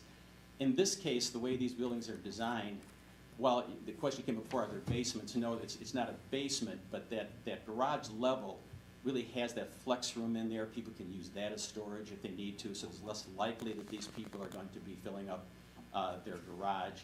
But plus, you do have the 2 cars and the 2-car space in the garage as opposed to a 1-car, and you have the double driveway. So our experience is it has not been a problem. What I try to show here is that under your code, and I believe it's 2.5 per unit. Is that correct? When I checked your code, I think it said for duplex and multifamily it was 2.5 spaces, off-street spaces per unit. Yeah, but this is a duplex or multifamily by definition. So this is actually a single family. So it would be 3. Is that considered? I think it's 3 per unit. Okay. But in any case, we've provided 4 spaces per unit, so we have a total of 650 spaces. There are a couple of guest parking spaces we were able to put in, but we have now a 4-to-1 ratio, which exceeds the parking requirement. We also, and on this exhibit, we kind of showed where we could get all the additional on-street parking. One of the nice things about this product, without the driveways and the garages in front, you do open up more area on the street for street parking. And a lot of townhomes developments, as you know, you have a 6-unit building with 2-car garages, and it's all driveway, and there's really no place to park. Here, you have that. So there's room to park on the streets. The green hashed areas show that. We have estimated 42 on-street parking spaces that could be provided there. So we think we have sufficient parking. We haven't seen a problem with it. Jim, I'm Yeah. just curious, I saw, like, in your first slide, you mentioned that you guys have done, 20 communities in the Chicagoland area. What is the nearest to, so if you know, you may not know every project, but is there a similar townhome configuration, within Illinois that has something similar where, from experience? I agree with you that you have 4 parking spots per unit, so that's ample enough. It's just, Super Bowl Sunday, 162 units. I'm sure people don't just have 1 or 2 friends, right? Yeah, yeah. That's where snow's on the ground. Now you got 42 street parking. I'm just curious if there is something nearby that you know offhand, or part of your team knows offhand, that the way the site functions, it has not been that much of an issue. Because I agree with you on the math. Theoretically, that you have more than enough.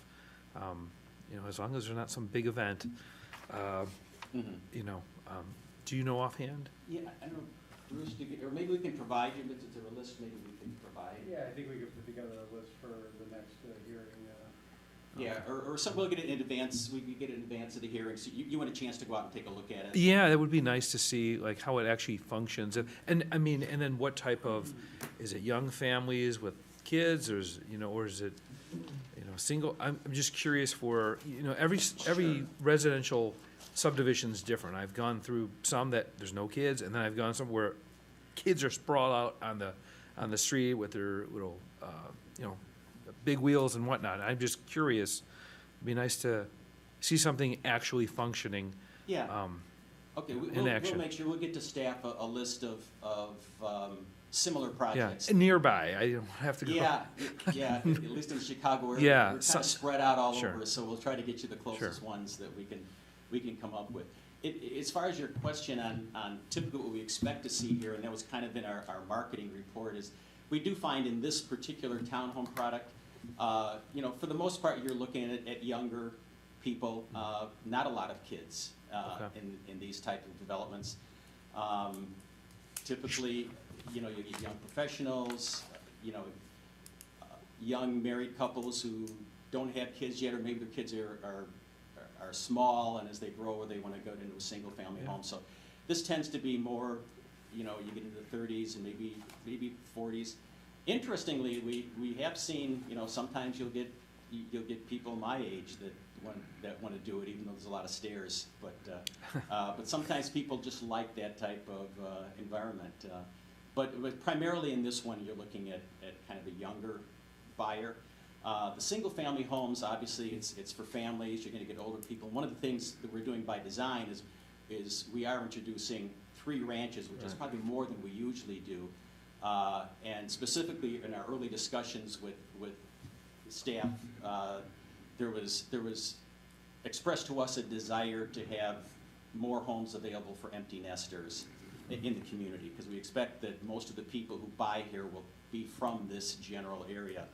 And so we want to have the ability to offer ranches and to hit both families, but also the empty nesters who want a ranch, don't want to climb the stairs. So we're trying to hit really a variety of markets in this, which also helps with the build out of the project. If you can hit a variety of product types and a variety of markets, it helps the ability to sell the product, to sell it more quickly, to finish the subdivision more quickly. And I know we'll need to provide a kind of a schedule, I guess, our best guess of how long it'll take to go through this.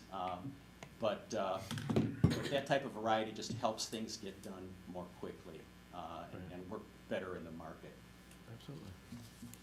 Okay, I'm sorry to interrupt your flow. No, absolutely. And just jump in on that. That's absolutely fine. Oh,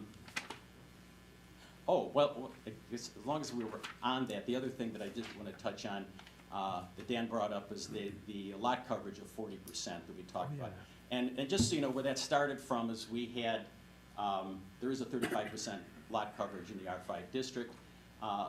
Just so you know, every one of these homes, as we designed them, except for one, can fit on these lots and meet that 35% requirement.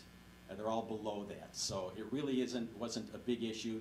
Our largest ranch came to like 36.7% on a minimum size lot. So that was one, when we first came in, we said, you know, we'd like to consider, at least for the largest ranch, can we push it a little bit so that we can have the ability to market those homes. At staff suggestion, they kind of said, well, why not, you know, so we take care of people want additions down the road, you know, just make it a 40% across the board. So, but that was kind of how that discussion came about. And I saved our future planners some time figuring out which lots had exceptions and which ones don't. So I'm picturing myself trying to figure that out. Yeah. You know, like 40% across the board is the easier one to understand. Yeah. But the reality is, for the most part, this is going to be well within what your normal code would be in any case. Okay. Then we talked about open space too. Dan had mentioned that we're slightly shy by about 0.24 acres on open space, and I just wanted to discuss that a little bit. Yes, the required open space is approximately 4.2 acres. If you look at the dark green areas, that's the 3.9 acres that Dan was referring to. It's the 3-acre main park. And then we've also developed a couple little pocket parks adjacent to the townhome area and behind those single-family homes in that triangle, where we'll be putting in some pathways and some seating areas and kind of passive little pocket park areas just to enhance the neighborhood, give little seating areas, a place you can go and throw a ball and those kind of things. So, you know, staff has acknowledged that those are recreational spaces that could, so that's where we got to the 3.9. In the light green, I just wanted to talk about some of the other open spaces that we've provided. Of course, we have the buffer along Oak Forest Avenue, not recreational space, but still common open space within the site. So it is visually additional open space. On the south single-family lots against Panduit, at one point in time, that green strip I have down there was actually designed as an outlot that the homeowners association was going to maintain. So we kind of originally looked at that as additional open space. Staff did suggest that that's going to be a tough area to go behind the people's lots and the HOA maintain it and all that, and suggested we just take that and put it into the lots. So those lots are actually about 25 feet deeper than typical because they now include that landscaped outlot, and they also include the landscape. We're still going to landscape. We're not changing anything we originally proposed, except now it'll be owned by those homeowners. They will have to maintain it, but it won't be owned by the HOA. But they are deeper lots there with landscaping. And then the rest of the area, there's several of these little courtyards in the townhome area, because some of those buildings that don't front on roads actually are face-to-face each other, and they front on these little courtyards, which in our mind is usable space. It's usable recreational space. It's kind of front yards, but it's common area that's open to all the people that live there, so they can go out there and use it. There's walkways going through there. Those 3 little green spots you see that go out to Ridgeland Avenue is actually a walkway that's going to be installed there, so people can walk from there back to the triangular open space. So, you know, all in all, if I took all of that into consideration, we have 6.3 acres of open space, which would definitely exceed what your ordinance requires. So I guess it's a matter of what we get credit for recreational open space. So we think we should be in compliance. So again, that's something we'd like you to consider. And also, not to mention that right next to us we have this huge forest preserve property, which provides a lot of additional open space right next door to the community. So again, that's something for your consideration that we'd like to move forward with. We can talk about that maybe before. I would agree that some of that might be able to count. So like the walkway, I actually think you could say that is Yeah. recreational. You're not gonna sell me on the back of the people's yards, but. Okay, but I Or the think buffer we, yard, I think but we're there looking is for the some- 0.24 acre, I think we can get there. Maybe we could get there, but yeah, we could talk about Okay. what makes sense to count as recreational open space and Okay. in that, and maybe the front yards, we'll have to look at. Yeah, okay. At that, but we can talk about that a little more, maybe you can make up the 0.24 and Okay, then that's non-issue. what we're hoping, so. All right, Okay. that concludes what I have tonight, and so at this point, you know, we're here to answer any questions. Appreciate your time and presentation, Jim. At this time, I'm going to go down the line for our commissioners, and I'd like to at least guide our commissioners to look at those open items and some of the stuff that we talked about, the fence included. Just as a reminder, I know some people may have strong opinions on which way to go with that. We'll start with Commissioner Gatto. Any comments on any of the open items? Dan, can you put the open a couple of them up so I can just look at it? Yeah, Yeah. yeah. Oh, you. Oh, sorry, here you go.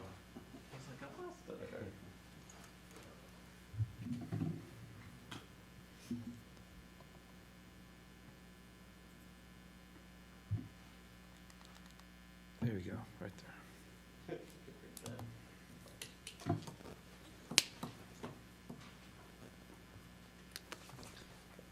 It's also in the page of the packet, if that helps. Okay. Yeah, page 15 of 20 in the packet. I don't see there being a problem with the parking. My concern, the fence, and the material that's used for that. I think we're okay with the elevation, and then the variation for the bricks. I don't see there being an issue. It looks nice. I think it would kind of look funny if we went higher up on the side of the building for the townhouse because there's so much brick on the front if they go all the way up on the second. So I'm okay with that variation. I have a question. On the single-family homes, will those have an option for basements or no? Yes, Yeah, they will. okay. 'Cause I know that's big here. A lot of houses in Tinley have basements, so. That was a question we had to, were they gonna be there, would we require them? They don't like, they prefer to not have them be required, particularly on the ranches, kind of defeats the purpose. But having it as an option is at least good. Yeah, it is, because, I mean, least even if some you have, of them if you have a ranch, a lot of people like a basement for storage. Mhm. You can finish it out if you want. or Yep. whatever you And want mechanicals. for extra And space. we can stuff, yep.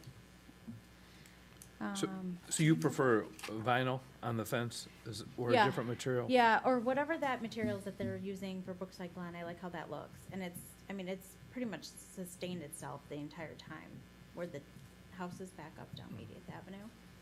And then, like Dan said, there's another section. Where's the other, there's So another? it's like 183rd where we punched that Yep. through, and the village actually put that fence in Yeah. for Yeah, those homeowners that didn't have a road behind them at Yep. the time. That's all vinyl, yeah, white vinyl. yeah.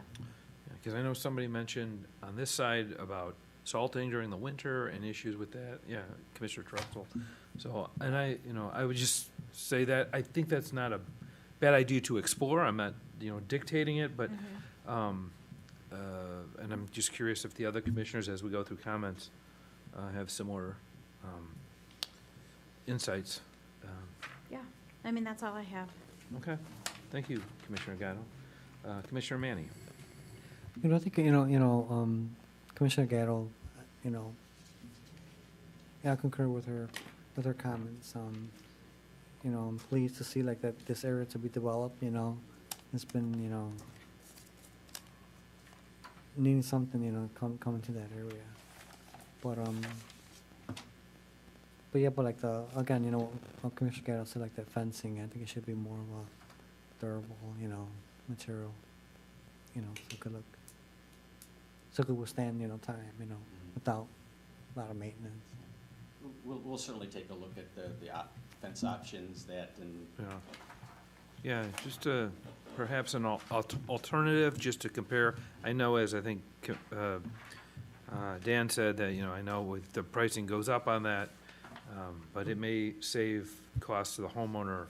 I just know, like, my association, we always get costs, and they always come at a bad time, and dues always go up, and,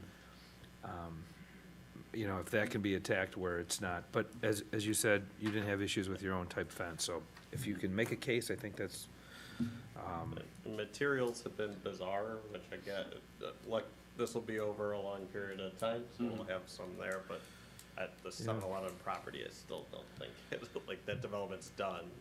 People just can't get PVC and wood. right, so it may be a supply chain issue. Wood's a little better now, but, yeah, look into it and see how it works out. Okay. Commissioner Shaw, any comments? Yeah, some questions, some comments. I'll just toss out, you know, as far as the fence goes, I'm kind of agnostic on it. My primary concern over it would just be, is it quality material? Is it quality construction? Wood or PVC, whichever seems to make sense, you know. Okay, that's fair. It's not a sticking point for me. Likewise, for parking, in general, I just tend to not be overly concerned about. I think our parking requirements are overblown to begin with, so I don't, and, you know, setting requirements based on, you know, the exception, you know, such as a Super Bowl party or something like that. I you know, I don't think that's what we should be doing. Pavement, even if we went with pervious, it's, you know, expensive to construct and maintain. I just don't see the value in it. So I appreciate the efforts you've made on open space. And I just had a thought, you know, you have the main park and then you have that seating area there. I was thinking in terms of, and I think Dan referenced, the ultimate goal would be along Oak Forest Avenue, having a dedicated walk path and all that to downtown. So I think that's a good comprehensive approach there. I know there's a regional walk path plan, and I would just be interested in the connection from the single family to Freedom Pond in particular. If someone wanted to walk to Freedom Pond, you know, just give thought to how would they get there, right? And I think likely they'd be walking down, is that Gaylord? What's the middle street? Donegal Street, right? Oh, The one that goes right down the middle of the townhome oh, development. Ross Common? Yeah, so in any event, Or I Galway was trying to Road. envision, people don't always walk along the path you designed for them, Right. right? That's They right. find the shortest path, Right. right? There's a term for it, but preference or something like that. But so that's what I was trying to. How are they going to get to Freedom Pond? As I understand, and I think this was the brought up in the development near Brookside, Glen. This is not an age-restricted neighborhood, and it's also, unlike that one, this is not an age-marketed or age-targeted neighborhood, right? Right, correct, You'll take anyone who wants to buy a home, correct, right? correct. So, you know, especially with the single family, while you might have one demographic move in, we should be looking long-term. And as the neighborhood starts to churn 2 or 3 cycles over, you never know what you're gonna get. And so I'm looking at not only walkability to Freedom Pond, but also Tinley Park High School, right? It's, the grade school in that area is too far away for walkability to really be a concern, but certainly the high school. Or the middle school, same thing. It's too far. And there is sidewalks there now, so I know when I went to Tinley Park High School, I was walking down 175th Street Yes.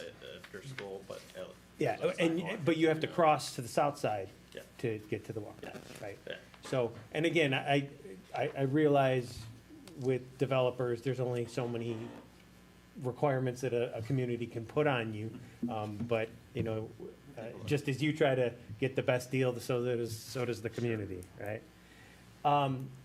If I understand correctly, there's gonna be homeowners association for the townhomes, also for the single family? And Yes. Is the yes. intent for it to be two separate or a single? I'm not sure. We'll have to work out the details. There may be a master association, and then split between, you know, the master will take care of the general, the buffer yards and those kind of things. But I suspect the townhome association will need to have its own association. Right. So I'm sure we'll have at least, we'll probably have two associations in Okay. there to maintain everything. Because in the townhome, you know, it's obviously taking care of the buildings themselves and the common areas and all that. Where single family, it's really just the Common area, the yeah. common area. above Yeah, the yard. that's, I just wanted to clarify that, because obviously or maybe it's not obvious, I mean, they have different interests, right? Yes, And yes. when you allocate it by fractional ownership, it doesn't work out, right, and just all of Yes. that. So with that, with the PUD, is there any intent to have covenants on the single-family homes, allowing or restricting fencing interior? We typically, and again, you guys jump in if I'm saying anything wrong, but we typically do, in the homeowner's documents, even for single family, provide, as we're showing, you know, the fence detail we had here, we'll restrict the single family fencing to be a specific type of fence. Okay, so it wouldn't be prohibited, they can Right, no, it fence wouldn't in be- their own it wouldn't be yards prohibited, but within we'll put in and say limits. it's gotta be you know, a board on board. I'm not sure what the height restrictions are here in Tinley Park, but obviously it would have to meet your code. But it would have to be typically like a board on board fence, something of that nature. Yeah, Sometimes there's a couple options, but okay, But all right, that's good. they're So usually there would be association requirements that would obviously have to be restricted by the village requirements. Well, yeah, so it's kind of unique, and it doesn't have to be done this way, but it's how the village has always done PUDs, is adopt the covenants as proposed. So those have to be submitted as part of the final approval to you guys, and we'll get into that. Typically, they've adopted those as an exhibit of the PUD ordinance. So Okay. the association can vote to change their fencing materials, but it's actually a requirement if it's part of the PUD. Right. Kind of up to debate if that's a good thing or a bad thing. I don't know. But you'd have at least, I could see there being at least two associations or a master one here. Yeah, so, Because it's kind of, it'll depend what it is, right? Normally, I think they've just said, make it part of the PUD. If that's what's being shown here in the beginning, we want to keep that going forward. If the association wants to go, we don't want this requirement anymore, they can come back and tell you guys why, and we can nix it from it. okay. So, Yeah, so the reason I was asking about homeowners association and restrictions specifically for fences, ordinarily, a townhome association, you just wouldn't have fences. right. And you're right, in townhomes that would be restricted. It's the single family where obviously people want to fence in their yard. So there would be specific types of fence that would be allowed in the single family. So along that lines, I was trying to envision any of these lots here, and Dan, you mentioned about, you know, saving the sanity of future planners. We just went through a variance request here, and I was trying to envision whether we have whether we're opening ourselves up for someone to come back, you know, years from now and say, well, I want a variance because of the way this lot was laid out, et cetera. So we don't need to go into the details, but as we get closer to the final plats, that's something that I'm looking at is, we should at least know about them and kind of envision them, but my preference would be to avoid them altogether. Just another point, this is outside the legacy district, but in the TIF, is that correct? correct. So I was gonna touch on that. It is in a TIF district, which is a little unique since usually when you deal with TIFs and developments, it's usually commercial developments. And I know this came up at least on a comment from the public on a Facebook face or Facebook. So like how this works, so particularly with school districts, and so it's kind of unique because you're pausing the increment in the property tax values, and yet you could be producing kids. Some would be netted out of this. We don't think it's going to be a lot based on the estimates, but there could be some. So if the school districts prove, hey, there was a student produced from this, they basically do that to the village, and we rebate them the portion of the increment, just for the instructional costs of the kids. Right. That are there. So that's actually built into the TIP law. It's not an agreement. But I'll also say the school district adopted the TIP plan that showed this as residential. So I don't think this is a surprise to the school districts. And there's that kind of built-in background. So it doesn't really relate to you guys, but it is something interesting I learned. So. Well, so, the reason I was clarifying that it's not in the legacy district, but it is adjacent to it. Yeah. So, if I understand, both the townhomes and the single families have a standard Tinley Park front yard setback, right? Yeah. The Union Square townhomes on Oak Park Avenue have a reduced front yard setback, is that right? Yeah. And that is, 5 to 10 feet. yeah, and that is intentional because that is the feel that we're trying to get there. And I was just curious whether a reduced front yard setback had been considered for this development. Either in the townhomes or frankly, you know, if you go in some of the downtown, the really old downtown neighborhoods that we have, where we do have reduced front yard setbacks, it gives it a different feel, you know, which is the intent of the legacy plan itself. So, just curious whether, I know the layout is pretty far along, but I was just curious if that had been I think considered. it was thought about. It's a little more traditional suburban development here rather than Oak Park Avenue. And what we did like was they came in fronting all of the homes to Ridgeland. But I think Ridgeland also functions very different than Oak Park Avenue, Sure. where you wouldn't necessarily want to walk out your door onto Ridgeland. Well, So it gives you a little bit of a setback there. Yeah, I mean, that's another conversation, but I also believe that as they redevelop or rebuild Ridgeland, reducing the setback on that facing and how you design the street could in fact slow the traffic. So, something to consider, and I think that potentially could, you know, increase open space, you know. But I mean, I know that would be a lot of work. I just wanted to raise that because in order, I don't know how you just stated it there, but it is very traditional, that 25-foot setback and differentiating and having a different feel, assuming that's, you know, what the developer might want. I think that would be a positive. But,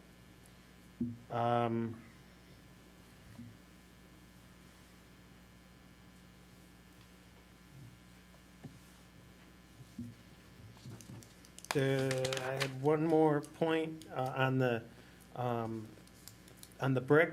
I'll just concur with the other commissioners that I don't have a problem with the reduced brick on the sides. I actually think visually it makes sense, and it's more attractive. I think it would be a little overwhelming if you bricked up the side and complied with the strict requirement.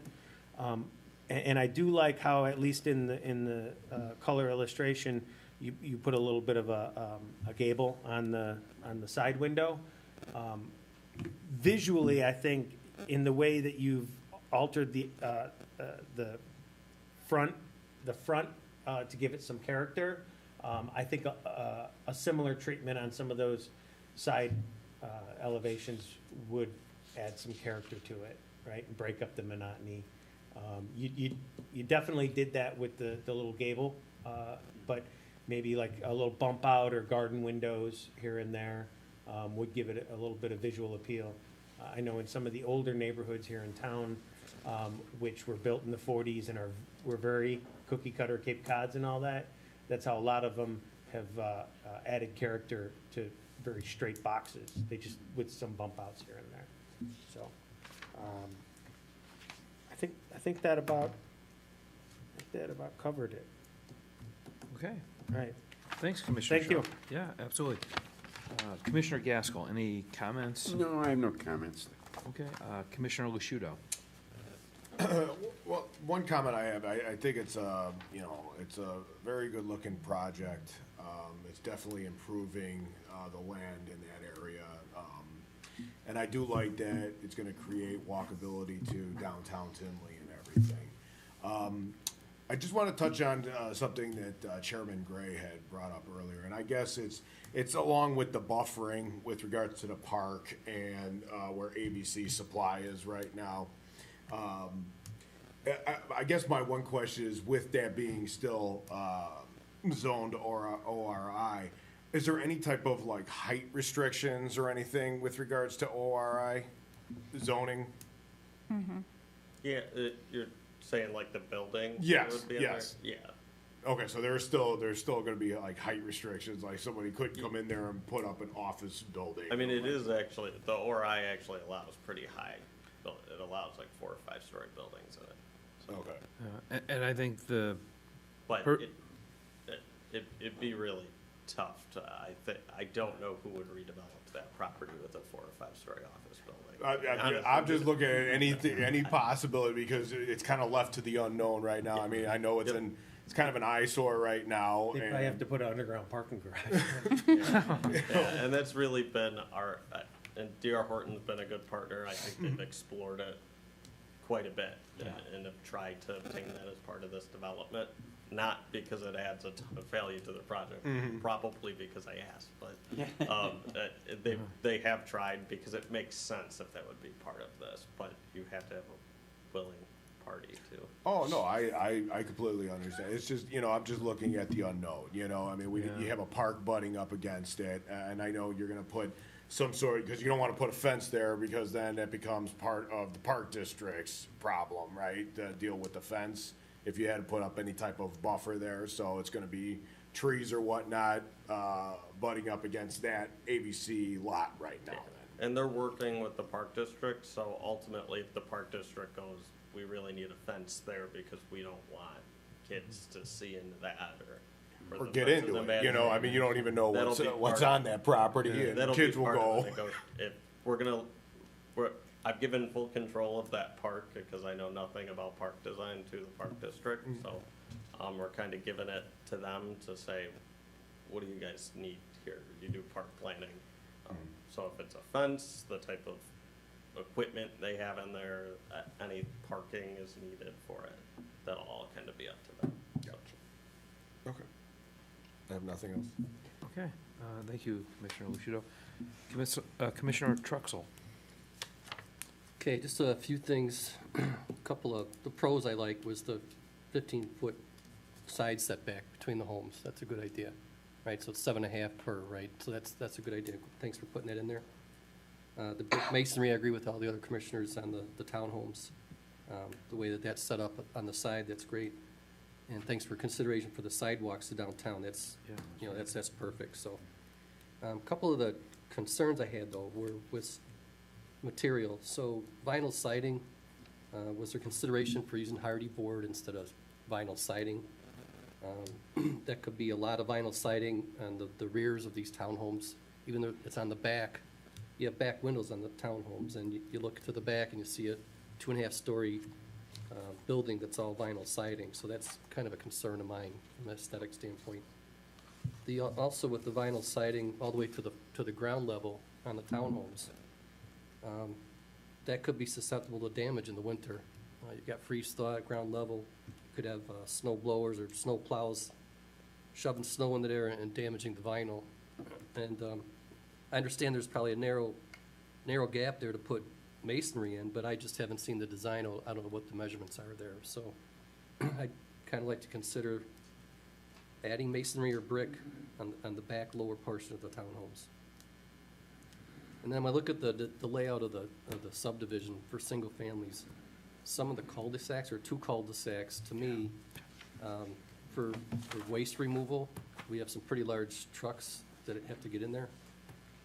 The radius of some of these cul-de-sacs seem kind of small to me, and I'd be pretty upset if I was driving a big garbage truck trying to either pull down there, I have to back in, or whatever. It could be a problem, even for snow plows in the winter. So those were my concerns. I don't know if we talk about that at final plat or not, but, I mean, the cul-de-sac thing's like a bigger site planning question or concern, right? The one cul-de-sac up at the top all the way west is obviously not a preferred cul-de-sac at all. That would be the continuation of a road. That's Munster Lane, right? At the top of what we're seeing right now? Yeah. Yeah, So if you that go- would be the one that would go away whenever ABC develop. No, I think but- he's talking about the one in the northeast corner. Yeah, so the one in the northeast corner, our fire department doesn't care, or our public works department. Originally, they actually had that more like a boulevard area in the middle, and that's something we don't like, Right. because that really messes with snow removal and everything else. And it's a maintenance issue. Yeah. Who's gonna maintain it? Yeah, exactly, it'd be and how would they maintain it? So we had that removed out of there. I haven't heard any concerns from fire or public Okay. works since that. A garbage truck, I think would, they might need to reverse backwards or something. Right, so, Because I don't think the fire department's ever planning on viewing it in there. no, it's Probably more reverse. the weekly waste removal. Yeah. They're gonna be kind of upset about that, I would think, so. I should say, I think this is a typical cul-de-sac. It meets the village's requirement Does it? as far as Okay. their design standards and all that, so Okay, it should function as well as any other similar kind of cul-de-sac in the village. I don't love that. We looked at that and you wish there was a better way to do that, right? Like you wish you didn't have to do that, but if you pull it down, then you have these really giant lots with no frontage, or, not enough for even a driveway, so some of it is stuck with an infill development lot that we don't have any play on how it lays out. So it's tough every time. They played puzzle pieces with this. We've changed the layout a lot, and there's always something that's a little odd. Well, I could see if you straightened out the Leinster Lane there, it would be great, except you'd end up with a hairpin turn. Yeah. Yeah. Hairpin turn. And Yeah, so you move one thing and then you create all these others. So this, we've looked at it, there's some other way to do that, but it's okay. Just the wanted, best of. for consideration, right? That's all I brought up, so overall, nice design But though. we could talk with, waste management. They deal with cul-de-sacs all over town, unfortunately. We have a lot of them, so. Okay. We could see if they have any specific issues or something that would help. That's it for me, thanks, guys. Okay, thanks, Commissioner Truxell. I have some comments, but I do concur with a lot of the comments people have stated here. I lean towards you, you've convinced me, Jim, with the brick. You guys do bring it up the facade. It does look nice on the sides. I don't think every commissioner doesn't, necessarily want to have brick on, or not have brick on the back, but I think I'm okay with that. I think it is a stark contrast for that front side to look so nice. So I wouldn't want you, I think it is better bang for your buck rather than put some on the side. And it looks nice overall. I think you guys do a good job with the anti-monotony. It looks very, very nice, very attractive. I did have a comment, now that we have the site plan up, on the other cul-de-sac. I think I heard Dan mention that if ABC Supply goes away, that'll be, straightened out. My only concern was that sidewalk around the cul-de-sac is like right at the property line. So you're gonna have a fence there right along a sidewalk? That seems a little like there's no buffer in terms of landscaping, but maybe it's just the scale I'm looking at. Maybe it's got a couple feet, but what I'm seeing on here, it looks like it's touching the property line. I don't know if that's a I mean, it's gonna dead end there, so you'd either not, I mean, you could do a crosswalk or something, but we don't want that mid-block, so it's kinda like you need to connect them. Yeah, I know it's not Hopefully perfect. it's temporary, but temporary, we don't know. You know, Right. It may be that since, on that bulb, since it is a temporary bulb, I don't know, maybe, do you need to put the sidewalk around it, I guess, is, at all at that point, maybe it See, just. I would rather have it. I concur with Flows, but- Dan on that. I think some of the staff here, in terms of the sidewalks, like, I do walk around the neighborhood, and so I do feel the frustration in that area where the sidewalk ends, or it's just missing a piece, right, a connector.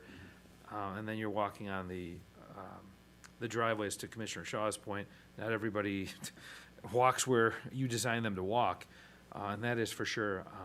And I will say, I will piggyback on those comments. I think that is a good idea to have some sort of dedicated walkway towards that Freedom Pond, just to channel that, if possible. I do like the green areas, with or without the .24 acres. It sounds like staff will give you credit for that walkway at the Townhome Association area, so that might get you in the right where you need to be. But I think it looks nice either way. And some of the other questions regarding the fence, I don't know in terms of the materials, like the ruggedness. I think Commissioner Truxell brought up the vinyl can get broken, so whatever's durable and lasts long and can have some ruggedness against wear and tear, so that the upkeep or maintenance is minimized and the nice appearance is maximized. As long as the functionality is okay, I'm okay with that. I think it does look very nice. I think it'll be a great add to the community, and I do think it fits nicely, given some of the constraints with the ORI and surrounding properties, but it does fit in to, I think, the overall plan of what we're aiming for in Tinley Park, especially as you enter that downtown area. I think it's going to be very nice. I think those are all my comments. A lot of things have been talked about, and I agree with most of the commissioners on some of those points. But with that, I'll ask or entertain any commissioners if they have some other comments that, maybe they spoke early and now that something has jarred them. No? Okay. Well, with that, Jim, thank you for your presentation. And Lori, do you need to go down any of these open items? Or Dan, rather? No, I think we got enough feedback, so Okay. We'll work with the petitioner. I know some stuff needs to be updated, and then you have some concerns and questions. We'll Okay. get back to you on the next meeting. And those. Okay. Does anybody else from the team want to speak? Thank you for your time. We should have the revised preliminary engineering to match the site plan in the next day or two, so. Okay. If not tomorrow, Monday. Okay. Flat two, I guess. Flat, Okay, yeah, good. all the Okay, other submittal cool. documents, yeah. Yeah, and I think you already have the revised landscape plan, I think that came in, so. Okay. All right, well, again, thank you so much. This has been very helpful. We appreciate your input and your consideration, and we look forward to moving ahead with this. Thank you. Thank you, Jim. And there will be, my understanding, the public hearing will be December 16th. Correct. So we'll see you in 2 weeks. Okay? Thank you very much. Yes, thank you for your time. Moving on to the good of the order. Dan, Lori, do you have anything to present? Just, we have there's a lot of Christmas activities downtown this weekend, so if you're interested in your families, and I know the tree lighting is tomorrow, so Yeah. I'll be there. Say hi to me if you see me. It's too dark before the tree, I won't know. Yeah, that's true, and I won't have a mask on. We'll be outside and stuff. Yeah. So Floor and Decor is under work, and there's site work going on there. So kind of excited to see that. It was probably the worst site layout wise. I'm excited. It's just some small improvements we made there, but I think it's gonna start to tie Menards, the Floor and Decor Hobby Lobby site, the bricks more with Burlington, and I think that'll be tied together much better than it was 3 years ago, which is good, because I go to Menards a lot, and it was kind of a mess over there, so. Good to see that going on. Smoothie King, which is on the corner of 159th and Oak Park, and then the 2 Starbucks locations that came through here, one on Harlem by the new 7-Eleven, and then the one on LaGrange that was the former MB Financial. Both those or all 3 of those projects are really close to getting permits soon. So I think they all have like 1 or 2 minor things to button up, or MWRD permits to get into us, and then those should hopefully be going quickly. Smoothie King, I know, has a demo. I don't know if they started or not yet, but it'll be good to see that Brown's Chicken building torn down, because it's not in great shape. Both the Crana Homes development and the Loyola development passed the village board, so those are moving forward. Loyola's still moving full steam ahead on their project. A lot is a hang up on getting engineering and MWRD approvals, and then they're planning on moving dirt in spring and getting going pretty quickly there on the Loyola project. We have published for a community development management analyst position, so it'll be planning, building, economic development, kind of help out the whole area, and I think that'll help a lot, especially with us if we're doing text amendments or code research and things like that. Also cover some of the work that came from the secretarial position. So we're looking forward to having a full-time management analyst hired in the near future. So it just got published, but hopefully interviews within the next month or so. We'll figure that out. And then lastly, I don't think this was covered at the last meeting, and I wasn't here yet, but I know some of the commissioners did plan commissioner training. Gray, Shudo, Truxell, was there anyone else? Just you 3? I don't know if you have any feedback, if it was useful, helpful. Very, very useful. Okay, Go ahead. good. Well, thanks for attending that. I'm hoping they do it online like that from here on out, because I think that's a lot easier for you guys to attend. 6 people online. Yeah, there was a lot of people. I actually tried to scroll through the names to see, but I, See what the other towns were. or yeah, something. and see if I recognize names. I did it, so, but, They're from all over the state. yeah. Yeah, so the state can come and do those too, but at least this way, it's a little more on your free time, and you can It's be at convenient. home. We don't have to have a whole, because we have to host that as a public meeting since we're all here.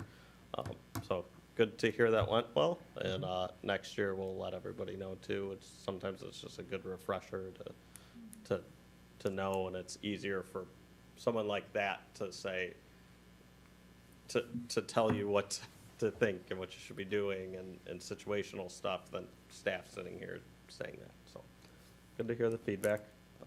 That's it. That's all I have. So. Okay. So I had a question. You mentioned a couple of projects having to get through the MWRD permitting. Yeah. I know that Pete's ordinarily, from what I understand, everywhere they're just slow developing, right? Are they having any trouble with that? Have they been, because I know they have all that open space behind them and a whole lot of pavement out in front. So are they, It's been unique, yes. It's got to do with MWRD approvals and their stormwater, because they don't actually own that land to the south of them. That's all kind of wetland detention area. They are adding impervious surface, and MWRD's got some strict requirements, and then to some degree, it actually is gonna help flooding and everything. There's some reasons behind them, but they can be tough on these redevelopment sites.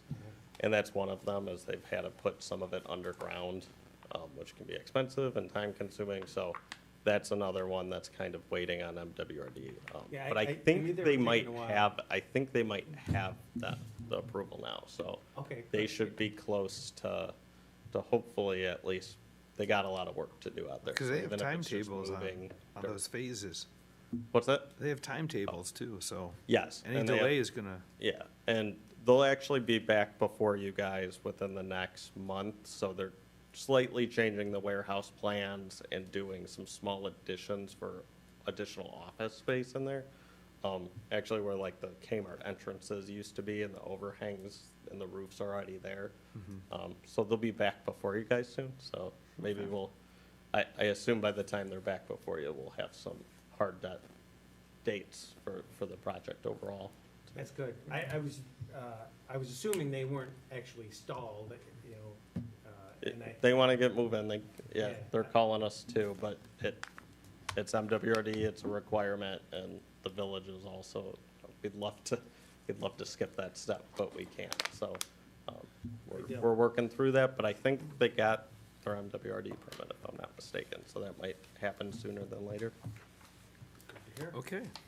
We'll move on to receiving comments from the public.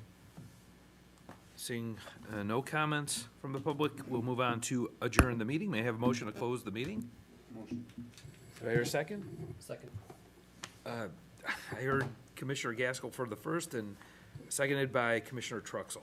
All those in favor say aye. Aye. Okay, motion is carried. Good night, everybody.